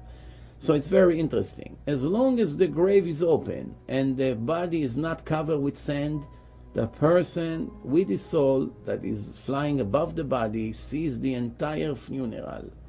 See who cries, who screams, all the prayers, whatever the people say, the eulogy, he sees everything. Once the body is covered, he loses most of his abilities to be connected to this world. No more communication. But there is some limited communication. We don't know exactly up to what level, but there is some communication until the worms will finish to eat the entire flesh and the skins and everything else. The Gemara says in a chapter of Sabbath, page 153, Rav said to Rav Shmuel Bar Shilat, in the time of my death, please make me a respectable eulogy, because I will be above you and would hear everything you say. How did he know? This is more than 2,000 years ago in Babylon, what we call Iraq today. How did he know that once he will say eulogy for his death, he would be above him and listen to everything? Why? Because God told us in the Torah, that life is a body and soul, and the soul comes out of the body, it will be above the body will go to the grave, but the soul will still be around and still hear and listen and everything else. So we so far finished this part of showing what the Torah has to say about life after life, reincarnation. There's more information who comes right now. Remember, the Torah says there are 3 different ways to communicate with the deceased people. Now we're going now to explain how it's possible. The Torah says, the Rambam, Maimonides, who lived almost 900 years ago, he explained now what was the ways that people use to communicate with the deceased people. One way is by starving himself, fasting for a few days, and going to the cemetery, sleeps on the graves until the impurity falls and connects to his body, and then he's able to communicate with dead people. Then there's another way that we can communicate through a middleman. The middleman is able to communicate with the dead people and pass information to us, and obviously the information is very authentic. It's secret information that only you and your dear who passed away knows. It could be husband and wife, they have some mutual secrets. This middleman doesn't know it, neither one of them, but he passed the information from the deceased person into the wife, and she obviously understands that her husband is present here, because otherwise how this medium knows all their secrets? He received it from her husband who passed away. There are seance, what we call Ouija board, by taking a glass, taking a piece of carbon paper, writing the 22 letters of the Hebrew alphabet, and we write numbers from 0 to 9, and we ask for a soul of a person. We light candles, we make a dark room, and the glass begins to move, and then we get answers by connecting the letters. The glass moves from one letter to another. Looks like a magic show, but obviously many millions of people did it and report results, and we get answers from people who died through the glass. So this is another way to communicate this. In the Tanakh, in the Bible, in the book of Samuel, it described that King Saul was very worried because tomorrow there's going to be a big war with Amalek, and he didn't know what's going to be. He was very worried, and he went to a woman, a medium, and asked her to communicate with the spirit of Prophet Samuel. She didn't know she's speaking to the King Saul because he came with a custom. And then Prophet Samuel came. The first thing he said to him, "Why did you disturb me to bring me back to this physical world?" And King Saul apologized. He said, "Please forgive me. I'm so worried about what's going to happen tomorrow. That's why I wanted you to help me, to tell me what's going to happen and what to do." So the prophet told him, "Tomorrow you and your children are here with me." And that's what happened. The next day, King Saul and all his sons died in a war. And that's what happened. The bad news that he told him, tomorrow all of you will die, and that's what happened. The good news is that all of us wish to be in heaven in the same level like Prophet Samuel, which was one of the most legendary righteous people ever lived. In the league of Moses and Aaron, and the top people who ever lived in history. So he came to a very, very high level in heaven, because there's unlimited different levels according to how righteous the person is. And he made it to a very high level. But the interesting thing that it's in the Tanakh, it's in the Holy Scripture, that it says that Prophet Samuel is somewhere in heaven, and he told the king, "You and your children will join me here," which means they are somewhere, they never die permanently, and this is it. Let's explain what medium is. As I said, a medium is a third party, is a middleman who can sit between you and the deceased person. You want to get information from someone who passed away, and you cannot communicate directly, so you need an assistant, someone that is able to do it. I give an example from 2 very famous mediums in the past that were able to communicate with many deceased people and transfer information from them into their relatives. One of them, her name is Leonora Pfeiffer, and the other one is Eileen Gart. And they were obviously unique people who have spiritual abilities. They go into trance and they loosen up, and they're able to communicate directly with people who passed away and transfer information, personal information, secrets that nobody else was able to know. Of course, they investigated them, they checked all around if they have any kind of trick, and it came 100% legit. Leonora Pfeiffer from Boston, she was able in a seance that she participated in to communicate between her customers to their relatives for a period of 40 years. She was checked by 7 different teams of investigators. In a period of 1.5 years, between 1885 to 1886, William James, which is a very famous psychologist and philosopher from Harvard University, was following her, investigating her for 1.5 years, every day, every hour. And then he published a conclusion that she's 100% legit. The information that she supplied, no other person is able to know these things. She's obviously communicate with the deceased people and transfer the information. Another example, when William James filed his report in 1887, he was sent in Dr. Richard Hodgson, which was a very famous investigator to catch scams and fakers.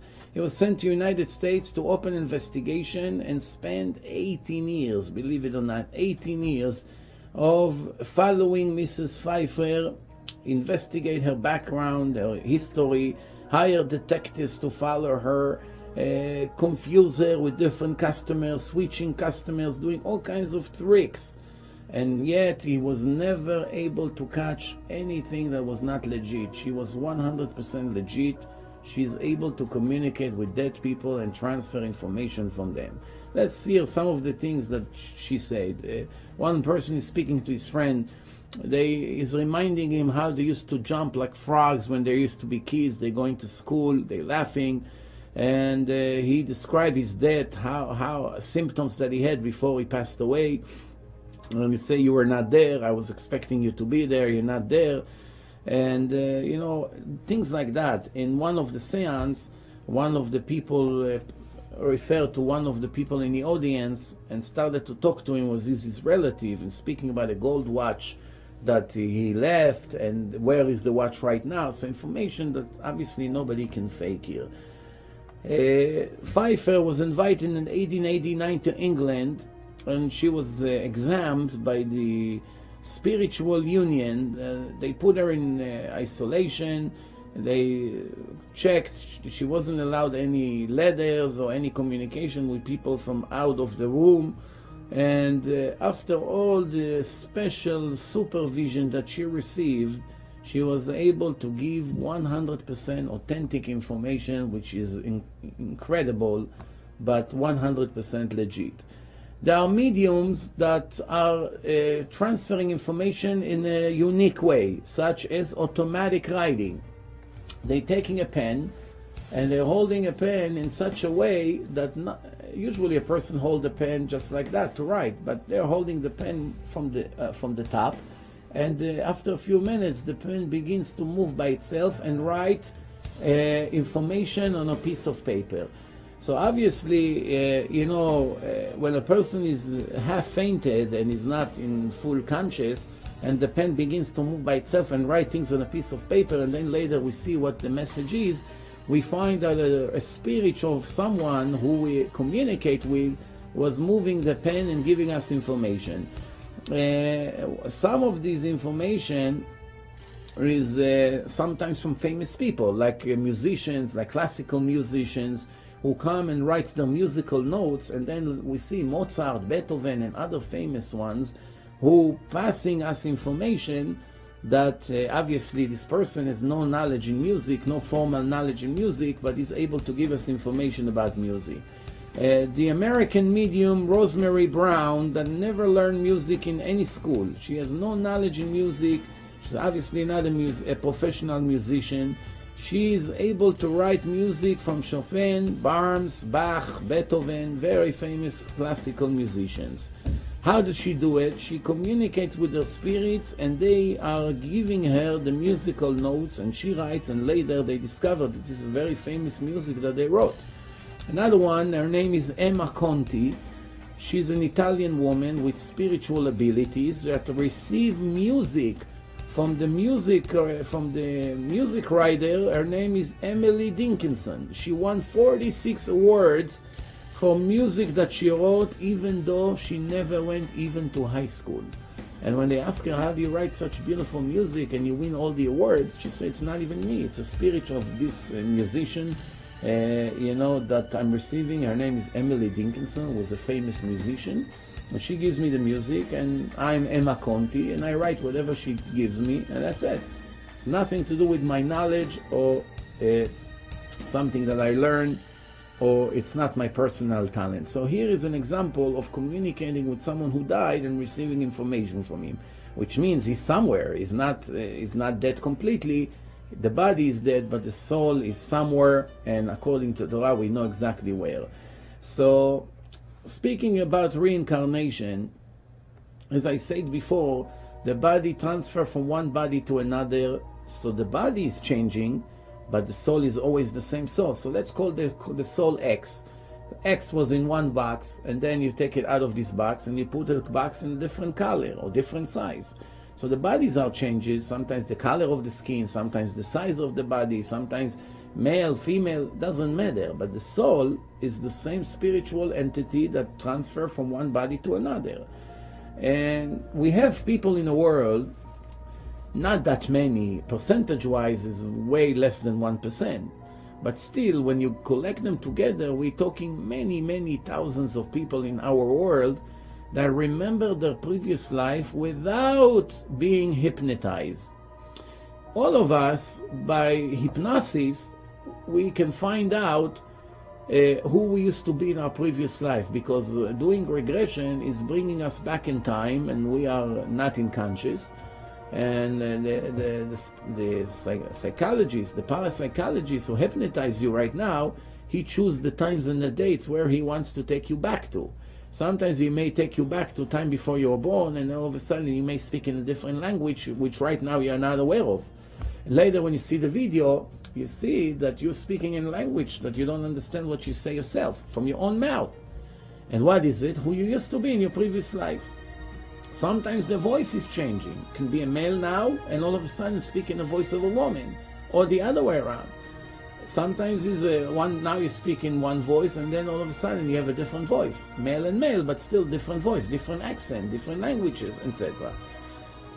There are some people in the past, in Jewish old documents and books, that were able to look at people and know their history and their reincarnations. One of them was the holy rabbi who lived 500 years ago, the Ari Kadosh, Rabbi Luria Yitzchak Ashkenazi, who lived in Sfat 500 years ago. And he was able to see in raw material souls that are reincarnated in rocks and in certain things. And this is something very interesting from the book of his student, Rabbi Chaim Vital. And this is what he writes. There's few times I was walking with my rabbi, the Ari, in the field, and then he stopped next to a rock and he told me, you remember someone that used to be righteous and he lived and he passed away, and he is reincarnated in this rock for one sin that he made in his life, a very big sin, and he's in this rock or in this tree. And later we went and checked all the details about this deceased person, and we found out that all the story that he told us about this anonymous person is 100% legit, even though he never met him personally. Could be somebody who passed away 20, 30 years ago, and he was able to know things with his vision, with his Holy Spirit that was on him all the time, and other people have no idea how to tell or even to see any of that. So this is very interesting. They went and checked the details to make sure that everything is said right here in the city of Tzfat, in different parts of the world or in different parts of Israel, is describing someone. Now, besides, to say a story about someone who made a sin and it's not correct, that's already a sin, to ruin the reputation of someone, even if he passed away from the world. Ruining his name, it's something that the Torah does not permit. So a holy rabbi like this will not come and make a story about someone ruining his reputation unless if it really happens, and especially, of course, when I went and checked the details, it was always 100% precise. Rabbi Yehuda Aryeh from Modena, a rabbi and a doctor in Venice, Italy, also around 500 years ago. In the beginning did not believe in reincarnation. And something happened towards the end of his life when he was an old man already. His neighbor gave birth to a boy, and after 1 month they found out that this boy is sick. And the woman, the neighbor, came to him and said, Rabbi, come, my son is 6 months old and he's dying. I think he's dying. Please come and say special prayer for him. And he came and he started to pray for the boy. And just before the boy closed his eyes permanently, he opened his mouth and screamed, Shema Yisrael, Hashem Elokeinu, Hashem Echad. Is a very famous Jewish verse from the Torah. Listen, Israel, our God is one God. And he went and he died. And this is a 6-month-old baby. How does he know how to talk? Cases like these are reported also in different parts of the world. In Portugal, one baby announced the name of someone which a month later became the king of Portugal. This was a Gentile, and he opened up his mouth when he was a little baby, and he announced and died right away. We don't have an explanation how a baby opened up his mouth, is begin to talk. It's a message that he gives to the world. But this is obviously an indication that this is something from previous life, because here is only a few months old, doesn't know how to speak it, and it's obvious. So from that moment on, he realized that that's a reincarnation of someone who passed away and came back to life and died after a short period of time. In the Bible, we find cases of people who used to be somebody else. For instance, Cain, the son of Adam, murdered his brother Abel. Later, they came back in reincarnation. Cain came back as Jethro, and Abel came back as Moses. And then, since Cain murdered his brother out of jealousy, and later he came to correct his sins. And it's very interesting that by now, as Jethro, he gave his daughter Tzipporah to Moses to be his wife. So Cain and Abel came back in another generation, which we are talking about 2,400 years later, approximately. 2 different bodies, but the same souls. Same example, Aaron, the son of Aaron, and 2 sons, Nadav and Avihu, they passed away for servicing God in a wrong way. They passed away, and they were single. They did not have wives. The sages teaching us in the Talmud that the reason they didn't have wives, they thought that no woman in a Jewish nation is worthy enough to marry them. They were very holy and high-level people, and they didn't find anyone to their level. So what happened? Nadav came back in a reincarnation as Samson, the prophet. And the Torah says Samson is from the tribe of Dan, Badan, Bet, Daled, Nun.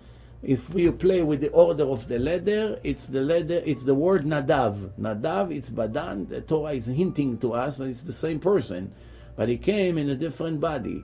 What was the end of Samson? He married a non-Jewish woman, Philistine. Her name was Delilah, and she brought his destruction to his life. He ended up killing the Philistines in the stadium, and all the construction site, the stadium, collapsed on his head. And he died with them. Before they tortured him, they blinded him, as he violated one of the rules that the Torah said, that a Jewish man or a Jewish woman are not permitted to marry any other Gentile. Even the most righteous Gentile in the world is against the book of God. It's not in our hand. Nobody asks you if you want or you don't want. This is a rule, and that's it.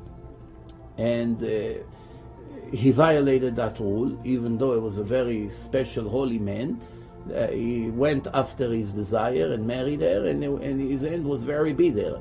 But why did he get such a punishment? In his previous life, he disrespected the Jewish female. In his next life, his punishment was that he married a Philistine, and she brought him his destruction, measure for measure. It's very interesting how these reincarnation things work.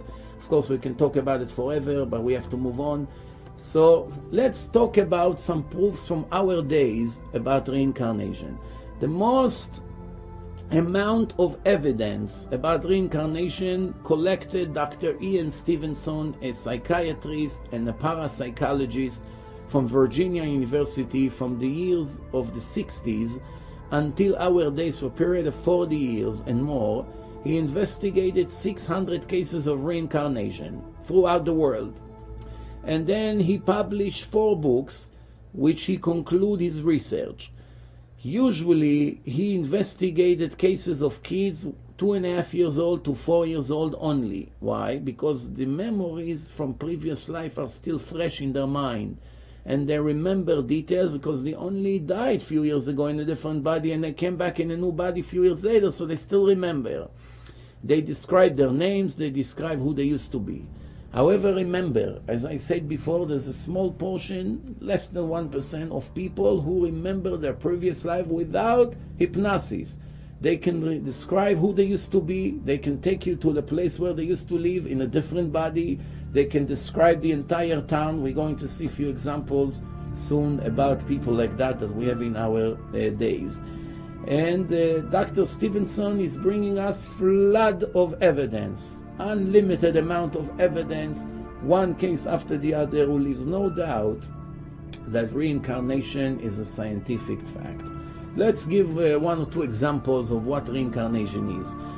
The case of Indika Gonreta, a boy from Sri Lanka that was born in 1962, is very typical to previous life reincarnation phenomena. Dr. Stevenson started to investigate this case in 1968. He published his conclusion in the newspaper ASPR in 1974, which means 6 years later. Indika, the boy, started to talk when he was 2 years old.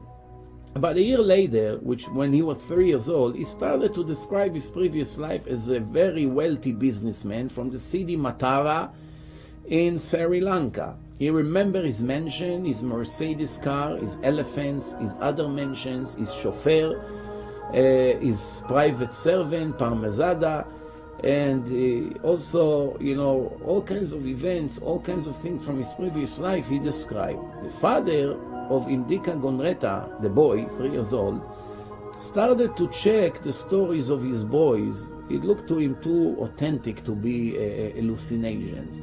So he started to investigate if there was a person in that city before he died, a businessman, and he found out that there was a wealthy businessman who lived in Matara and is described exactly as the stories of his boy. Dr. Stevenson received the information and continued the investigation. He went to India and to Sri Lanka and confirmed many of the details that the boy Indika gave. And eventually they found out that he was a businessman, a trader, K.J. Verizinga, that lived in Matara and died in 1960. Now remember, the boy was born in 1962, which means 2 years after he passed away. God sent them back to this world in a new body, in a new city, not that far, in more or less the same culture, and now starting a new life. This is a Gentile, this is not a Jew. So we see the reincarnation concept work for Jews and for non-Jews, for every human being. There are thousands of stories like this, and Dr. Jim Tucker has gathered many of them. We're investigating cases of very young children who spontaneously begin talking about previous lives. They usually begin between the ages of 2 and 3 and continue until the age of 5 or 6. We're looking at these cases to learn as much as possible about this phenomenon. Jim Tucker is preparing a research trip to meet one of his subjects, a child claiming to remember a past life.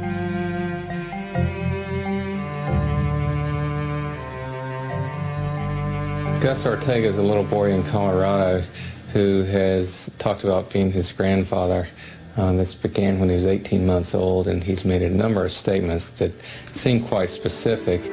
This one is a stronger case because the child has made some very specific statements that it seems very unlikely he could have heard through normal means.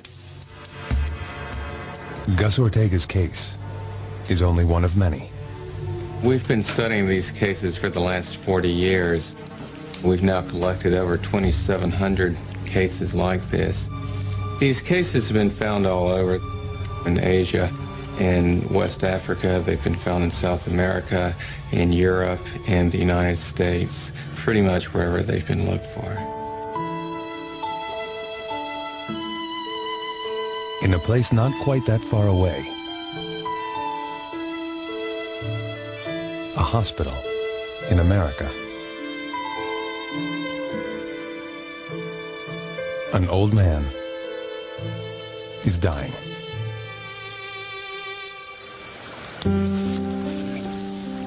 And a young boy believes he is this man reborn. Gus Ortega is a normal 6-year-old. Like most boys, he cherishes his time with his dad. But this relationship is different. Gus remembers that he played with his dad in a previous life. Only then, he was the father, and his dad was his son. This is the case that UVA scientist Jim Tucker is investigating. Whenever I go to see a case, I go with a certain amount of skepticism. I never go with the assumption that this is reincarnation. And that's also the same approach that I have with the work as a whole. We're here because this is an interesting phenomenon, so we're trying to learn as much about it as possible. Catch it! Oh, good job! Grandpa Augie died in 1993. His son Ron found him lying on the floor in his home. A stroke. Grandpa Augie died 5 hours later. He was a shopkeeper. He sold everything people wanted to buy, and he loved his family. But he never met his grandson, Gus. Gus was born 1 year after Grandpa Augie's death. One day, when he was just a year and a half, Gus was alone in his room with his father. Ron came out and told me that he had just finished changing Augie's diaper, and that he looked right up at him and said, "You know, Dad, when I was your age, I used to change your diaper." I was flabbergasted, to be honest with you. I thought it was just kind of strange, especially the choice of words to say that phrase, "when I was your age," for this little 1.5-year-old toddler.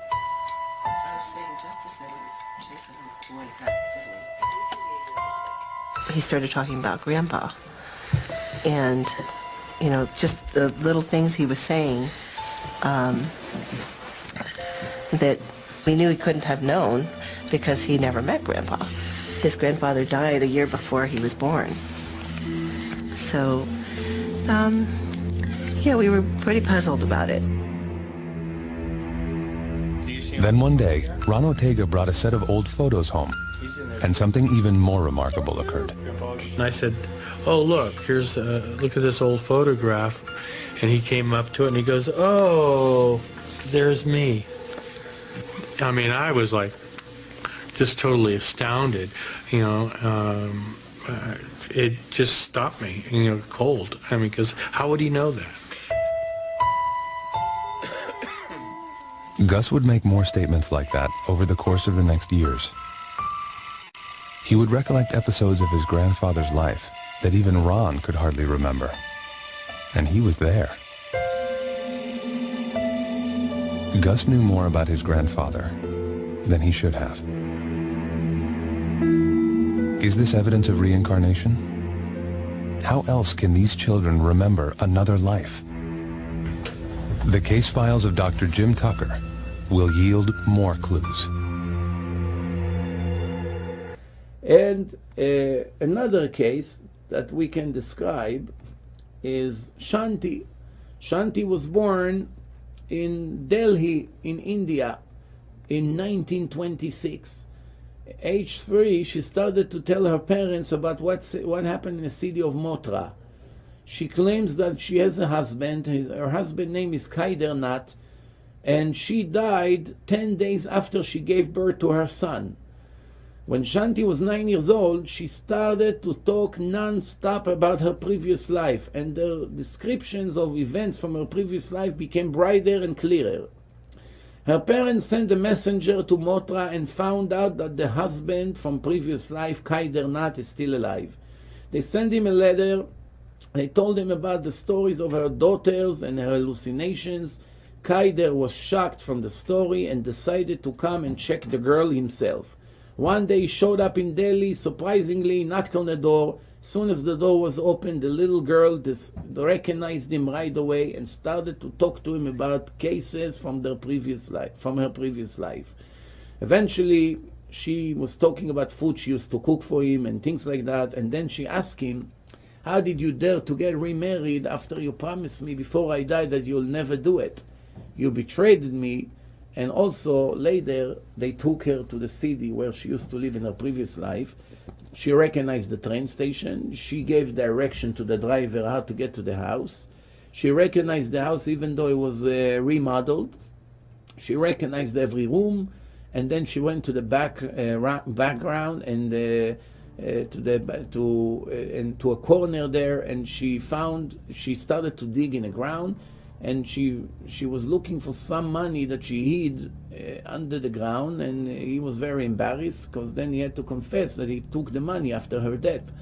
So obviously there's no question here that she was the woman who died while giving birth to her boy, and came back as a little girl and remember her previous life without hypnosis, which is a very interesting case. A case in Israel, an Arab Druze, which was an Israeli soldier. The Druze served in the Israeli army. His name is Badr. He's from the village of Osfia in Israel. One time when he was in training, he was about to throw a grenade and he froze. Remember that he already did it once. And then he remembered his previous life, that a grenade exploded in his face. He was a shepherd with his sheep in the mountains in some places in Israel, and one time he found a grenade as a boy. He didn't know what it is. He pulled the safety pin out, and it exploded in his face, and that's how he died. And now he's in new life. He remembered the event 100%. And then, he started to tell his parents how he was shepherd. This is all when he was 5 years old. He already recognized his life. He remembered where he hid his flute from his previous life in a roof of some building, and he went now and found the flute who is there from his previous life. And by the Druze is a very common phenomenon that many of these kids in Israel, they remember their previous life without hypnosis. And sometimes in class, the teacher asks who remembers his previous life. There's always 2 or 3 kids from a class of 30 boys or girls that remember their previous life. This is a very high percentage of people who remember their previous life. Vivian Silvano was born in Sao Paulo in 1963. She speaks Portuguese, but all of a sudden, after a few years of her life, she started to speak parts of Italian. When she was 2 years old, she called her sister in the name Mia Surola, and then she had a doll, she called it Bambola. She said it in perfect Italian accent. J. Leon Pfeiffer, a British reporter from the newspaper that checked the case, wrote about it in his book Unknown Powers, and he wrote and described details about the Italian that she speaks. She remembered her previous life, and every time a plane passed by, she hid under the table or under the bed. Later, she started to describe that she lived in Rome, in Italy. She mentioned some of the name of her friends, and she described that the world war is taking place, and the planes are bombing the area, and they're all hiding. She's very scared from the bombs and from planes. And in her next life, she still has symptoms that she gets very nervous from planes who pass by. There's another case of a woman that was overweight. She cannot stop eating. She has this desire to eat non-stop. And she went to treat herself with hypnosis, and they take her back, regression on time, to try to locate where the tragedy that affecting her so much happened. And they found out that in her previous life, she was on a boat in the middle of the ocean, and the boat hit a piece of ice and cracked, and water went in, and all the flour bags and the rice bags, everything became wet, and they starved to death in the middle of the ocean from her previous life. And now she came back in this life, and she still has this fear of dying without food, and she has this impulsive habit of eating non-stop because it's a psychological problem that she carry into her next life from previous life. This interesting way, the Israeli police found a way to catch thieves and criminals by using parapsychologists that hypnotize victims of crimes. It's very interesting how it works, because a person has conscious and subconscious. What does it mean, conscious and subconscious? The important details of our life are stored in our conscious. The details that are not so critical and not so important are stored automatically in a subconscious, in the back of our mind, and are being pulled by the brain every once in a while when we need it. We'll give an example what I'm talking about. A person comes back from work, he gets off the bus and walks to his house from his bus stop, and his wife is watching him from the window. Once he gets to the house, the wife asks him, "Tell me, can you describe to me everything that you saw while walking from the bus stop to the house?" So he say to her, "I have nothing else to do in my life but to stare on the floor. I don't know, I didn't pay attention what's on the floor." She said, "I've been following you for 10 minutes, you did not pick up your eyes from the floor. You saw everything on the floor, and now you cannot even tell me one thing that you saw on the floor?" He said, "No, I was thinking about what took place at work today. I wasn't really paying attention." 5 minutes later, she wants to hang a picture on the wall, and she's looking for a nail all over the house, and she cannot find a nail. And he said to her, "Hold on, let me go get you a nail." He ran downstairs, he walked a minute away from the house, and he found a nail on the floor, and he comes and he gives her the nail. So now she has a question. She asked him, "5 minutes ago I asked you if you can describe what you saw on the floor. You couldn't tell me anything. Now all of a sudden you remember exactly where you saw a nail? What really happened here?" The answer is, when a person walks, when a person lives, everything that happens around him is recorded automatically in his subconscious. Every beep, every car who honks, everyone who screams on the street, music from different stores, everything is recorded. We're not paying attention to it. If you speak to us when we're unconscious, you speak to our conscious, we do not know what we just heard an hour ago. We never paid attention. But it's all recorded. There's a way to pull it out by hypnotizing the person. Hypnosis brings out what you want. You talk to the brain and the brain pulls it out. It's very interesting. So what happened is, when he did not need to know this information, he wasn't even aware that he recorded everything. Now when he needed the nail, the subconscious pull it out and push it into the conscious, and you realize that you just saw it and you run and get it. The Torah warned the Jew to be able always to stay holy. He has to stay holy. He has to watch his eyes, he has to watch his ears, not to hear negative things, not to see not modest sins and things like that. The Torah told us that everything we see will affect us for eternity. We didn't understand that until we understand this concept I was talking about. Everything, even from previous lives, it's all recorded in a soul. By speaking to a soul, you get information from previous life that now in your conscious you're not aware. You don't even know you used to be in your previous life. But hypnotizing you, we get information from 100 years ago, when you lived in a different body in a different parts of the world with different language. So that's very interesting. A person is able to give information from previous life, even events in this life that he's not even aware that it happens to him. And this is what we call conscious and subconscious. So in Israel, there's a case of an old woman. She stands by the sidewalk with her bag, and two people on a motorcycle drive by, and the one who sits in the back grab her bag and steal it, and they disappear, and she falls on the floor, and the police come, and of course she didn't see anything. It was an old woman. People helped her to get up, and they take her to the precinct, and now the parapsychologist hypnotize her. And before, she couldn't tell anything. She couldn't tell the plate number, she couldn't tell the color of the bike, how many people, nothing. She only heard the voice of a motorcycle behind her. A minute later she was on the floor and the bag is gone. Now by hypnotizing her, she gives details which are incredible. First, she knows two men were sitting there. She described them. She described their clothing, she described the plate number, she described where they came from, even though it was from behind her. Everything around is recorded. And now it helps the police to discover the criminals. Obviously, this is information that they were unable to know if they only speak to her when she's unconscious. They have to get into her subconscious and get the information. This is obviously a spiritual thing. So let's give an example of regression. In 1973, a famous doctor in Philadelphia was hypnotizing his wife. Regression. After hypnotizing her, she started to speak in a voice of a man in an ancient Swedish language.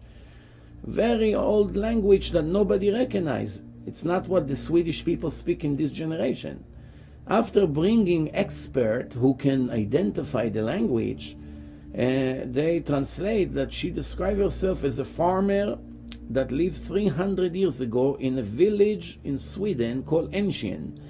And she described the village in the center in town, the market. She described tools, farmers' tools that she using. Remember, this is 300 years ago. She did not recognize any modern equipment that the farmers use today, obviously. Just like the Amish people in Pennsylvania are using still very primitive things to keep their culture. She described things from 300 years ago in the voice of a man, in a very old language, just like it's live right now, 300 years ago. Another case of previous life memories was discovered in the middle of hypnosis by William McDougall, a psychologist from Harvard University. That's in the beginning of the 20th century. McDougall was an expert in hypnosis, and accidentally he discovered that while he was doing research about trance, hypnotic trance, in the middle of the experiment that he was hypnotizing a guy, the guy informed him that he's an Egyptian carpenter, and he was given a job to prepare an image to put in the grave of Pharaoh, the king of Egypt that lived 3,400 years ago. He described the images, an eagle with a hand, with all kinds of signs, with a white crown, and symbolizing the upper worlds and the lower worlds. McDougall didn't pay so much attention to all these details.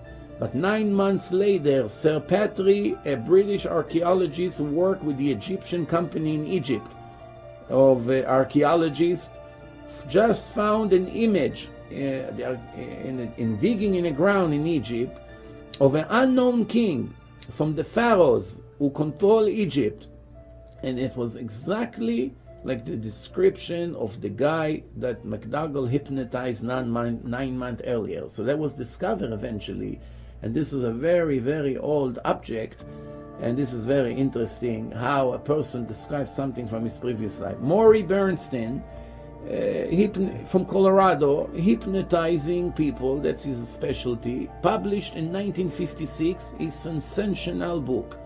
The name of the book is Following Brady Murphy. The book describes a woman named Ruth Siemens that remembered a previous life of Brady Murphy in Ireland in the 9th century. In the 19th century, it happens in the middle of regression. She started to describe relatives and historical places and speak in very heavy Irish accent. And she described all kinds of things that happened to her, you know, and everything later was published in Life magazine and American newspapers about the research, the search after Brady Murphy, and details that was given in while Maury Bernstein hypnotizer. And there's many, many other examples. Let's give one last example about this. A Swiss professor named Paul Roy from Geneva University hypnotized a little Swiss girl, 5 years old, that had all kinds of mental problems. He tried to cure her with hypnosis, and as modern medicine recommend. In the middle of the hypnosis, she started to describe her previous life. I'm in a palace with beautiful trees and bushes. How old are you? 23. Where are you? In Kanara in Indian. Are you married? I'm one of the wives of the Prince Ibroka, the Prince of Kanara. All that time, the Swiss girl speaking in heavy Indian accent that she never heard in her life. This is a Sanskritic ancient language that even in India nobody uses anymore. A professor recorded the case and sent it to world specialists for the Indian language, the ancient Indian language and history of India, and in the Calcutta University in India, and they were amazed from the discovery and confirmed that there was a kingdom and a prince with that name. How many years ago? Ladies and gentlemen, 500 years ago. She remembered her life from 500 years ago, speaking in the ancient Indian language, when now she's a Swiss girl that has nothing to do with Indian culture in this present life. So there are many other examples, and we have to conclude the case of reincarnation. There are many, many more things to say about it, but I just want everybody to understand the concept of reincarnation. As the Torah say, God wrote to us in the Torah, I'm testing you every second of your life to see, would you listen to me or not? Do you love me or not? Would you stay grateful to me or not? There's many different verses. What's the purpose of the test? To reward you in your end. In the end, when you leave this world, there's a place of reward. The Torah says that if you take all the pleasure of all the people of all the generations and their entire life combined, it will not reach the pleasure, the spiritual pleasure that God promised to the righteous people in the afterlife, even for 1 hour.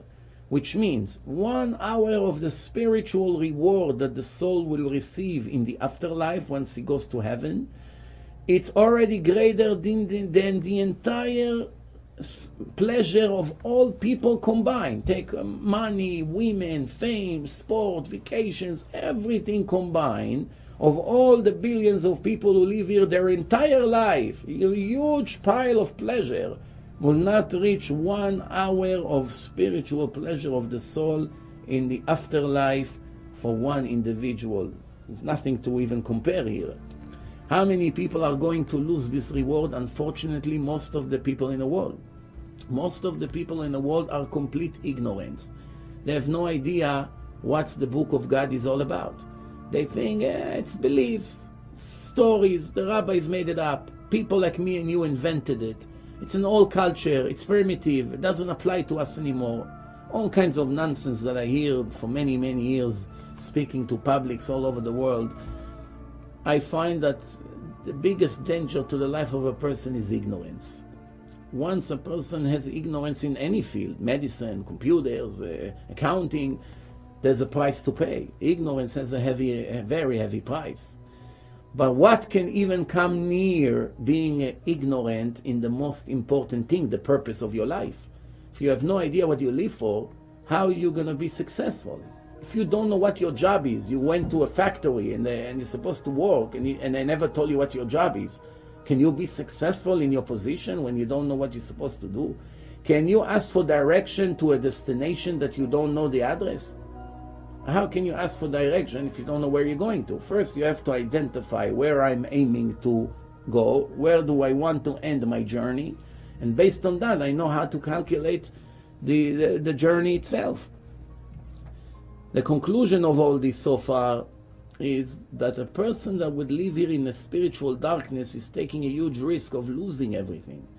And the sad part is that the same way there's a huge, amazing reward that God promised to the righteous people, Jews and non-Jews, everyone according to the difficulty of his test, there is also a major punishment. The reward is also has punishment side. It's not only reward, it's a punishment side. The Torah is full of warnings, full of threats. If you're not going to listen to me, this is the price you're going to pay. There are certain Jews that lose their share to the world to come. Every Jew is born with a share to the world to come automatically, as the Torah say, but there's a list of Jews who can lose their share to the world to come. They have a stock, they have a ticket, but they lost it. Why? Because they don't keep the covenant that God made with us. So there's a very serious price to pay.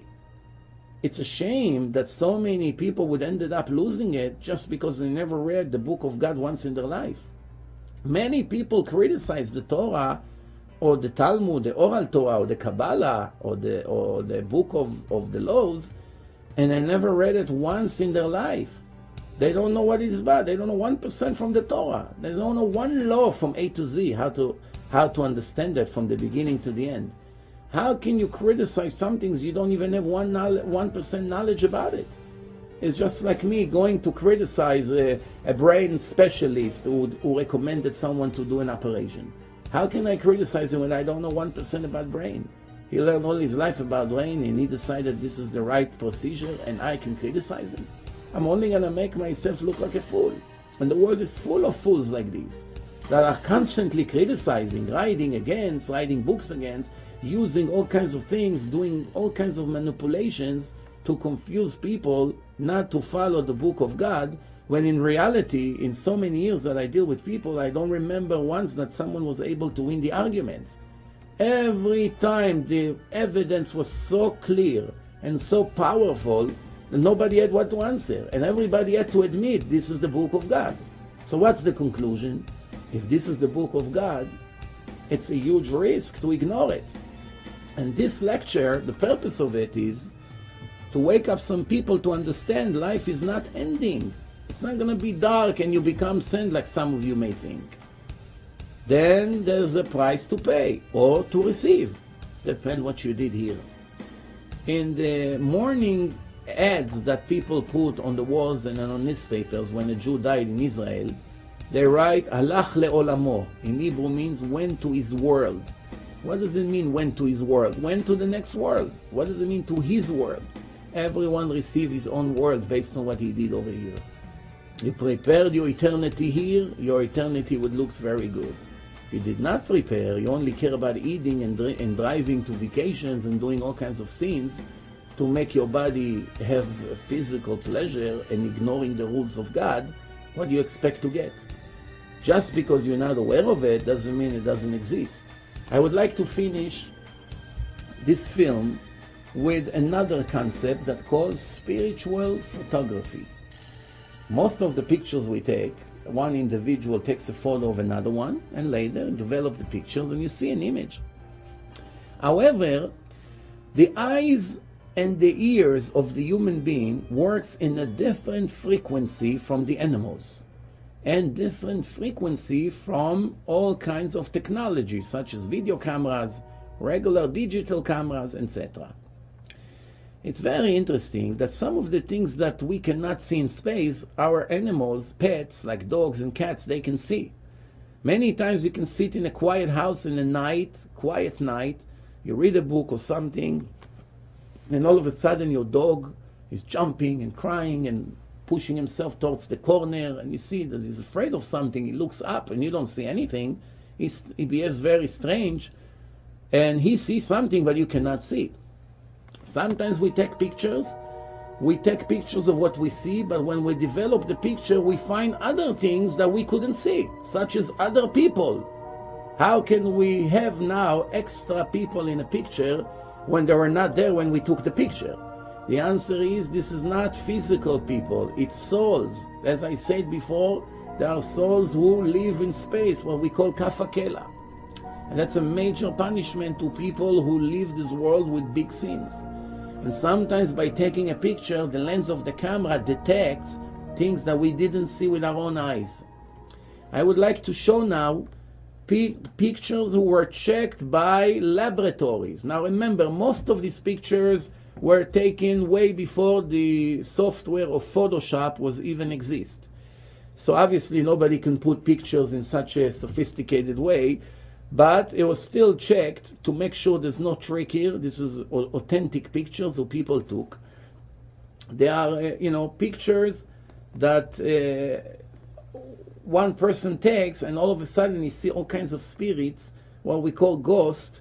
The first picture is a picture in Auschwitz, 1992. It was taken 20 years ago. They're taking pictures of the bathroom in Auschwitz, and in the middle, as you can see, there is an image of a boy or a girl. It's hard to tell. Eyes, nose, mouth, lips, clear picture of an image of a soul reincarnated there.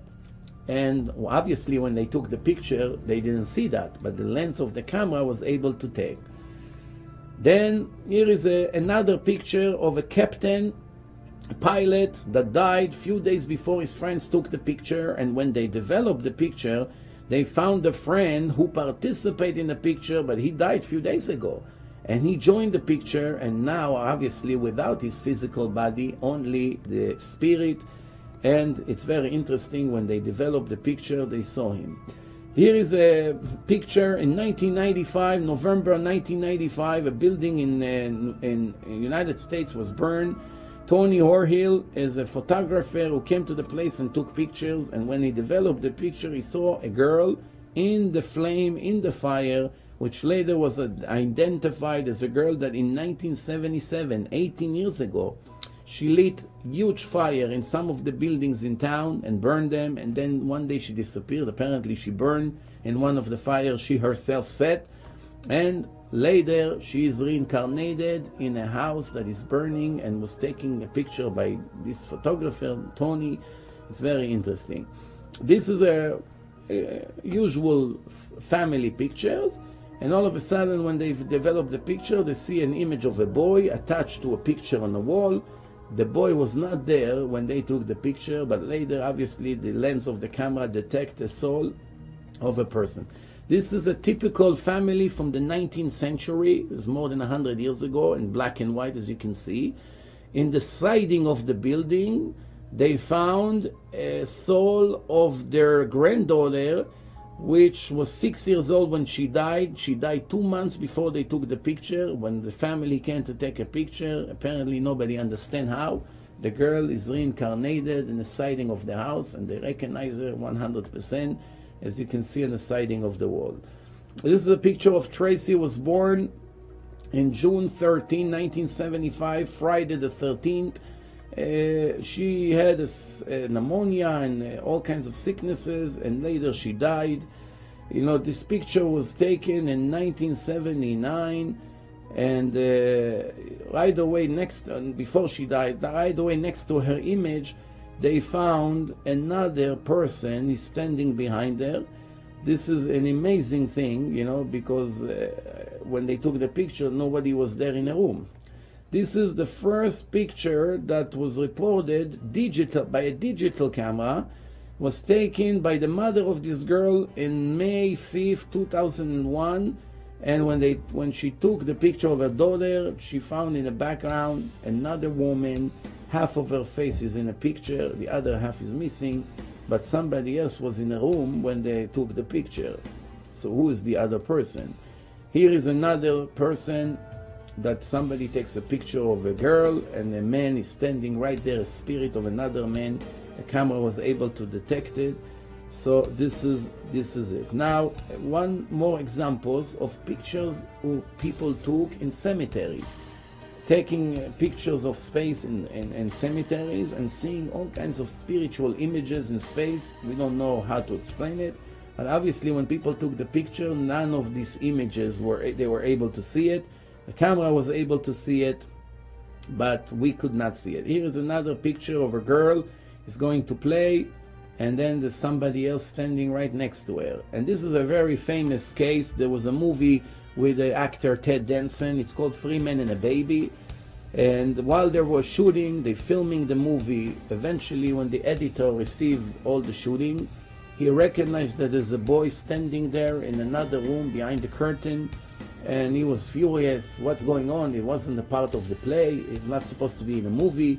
And everyone swore that all day when they were filming, this boy wasn't there. Later, they came to the owner of the apartment who they were renting, and he started to cry and confess that this is his son who killed himself with his own gun. Father gun. The boy took the gun and shot himself in the head, and his spirit is still reincarnated in a house, and none of them saw him the entire day. He was standing in a room when they filming this famous movie 3 Men and a Baby. And later when they came and they saw the video, they saw the boy, the lens of the video camera was able to detect him. None of the actors and the crew and that shooting place, none of them saw him the entire day. This is very interesting. And many other examples of pictures we're taking, and there's all kinds of images of people in space behind and after, and basically that's it. So we are now coming to the end of this film. We hope very much you enjoyed it. I would like to encourage every one of you to go into my website, divineinformation.com, visit my Facebook pages. There are many lectures, short lectures and long lectures. You'll be able to find approximately 1,000 lectures in English and in Hebrew, and some with Russian subtitle and Turkish subtitle and others, and about every subject you can think about in life. The purpose of life, the Sabbath, the eternal covenant, the correcting personality, the marriage, raising children, all kinds of challenges in life, depression, many issues, addictions, so many things.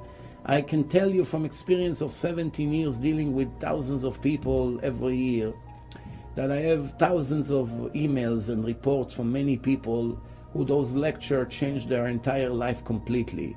Their life was a mess, and now they got on the right track. And I'm not only talking about religion, we're talking about living according to the rules of the Creator, because Judaism is not a religion, it's a way of life. The Torah gives us all the right recommendation, what to do, what not to do for our own benefits. You don't have to serve any God here. We're not worshiping anyone. We're only doing what's good for us, as the Torah repeat in few different places. I'm giving you the good and the bad, and you should choose the good for your own benefit. Not for me. You're not doing me a favor. God says, I'm perfect before you, I'll be after you. I don't need any assistance from you. I'm perfect. Perfect means 100%. None of the things you do bring me joy or depression or anything like that. God speaks to us in the Torah in a language that we understand. So sometimes use all kinds of terms like anger and sadness and things like this for us to understand what are we doing wrong or right. But that obviously doesn't mean that he has an image, a hand, a chair, none of these things. As the Torah explained, the oral Torah, make no mistake, is 100% spiritual, has no image, no size, no limitation, and is eternal. The Torah told us a big secret. I'm putting the soul in a body, and I'm giving you a life full of tests, challenges. Sometimes I'm torturing you. I'm strict with you. Like a father who loves his son, sometimes he's strict with him. I have patience. In the end, everything will be heard. Everything will be concluded, and everyone will receive exactly what he deserves. Just because you don't see justice right now doesn't mean it won't come soon. The idea is to be intelligent and clever, continue to research, continue to check. I wish everyone to be very successful. Thank you very much for listening and watching. All the best.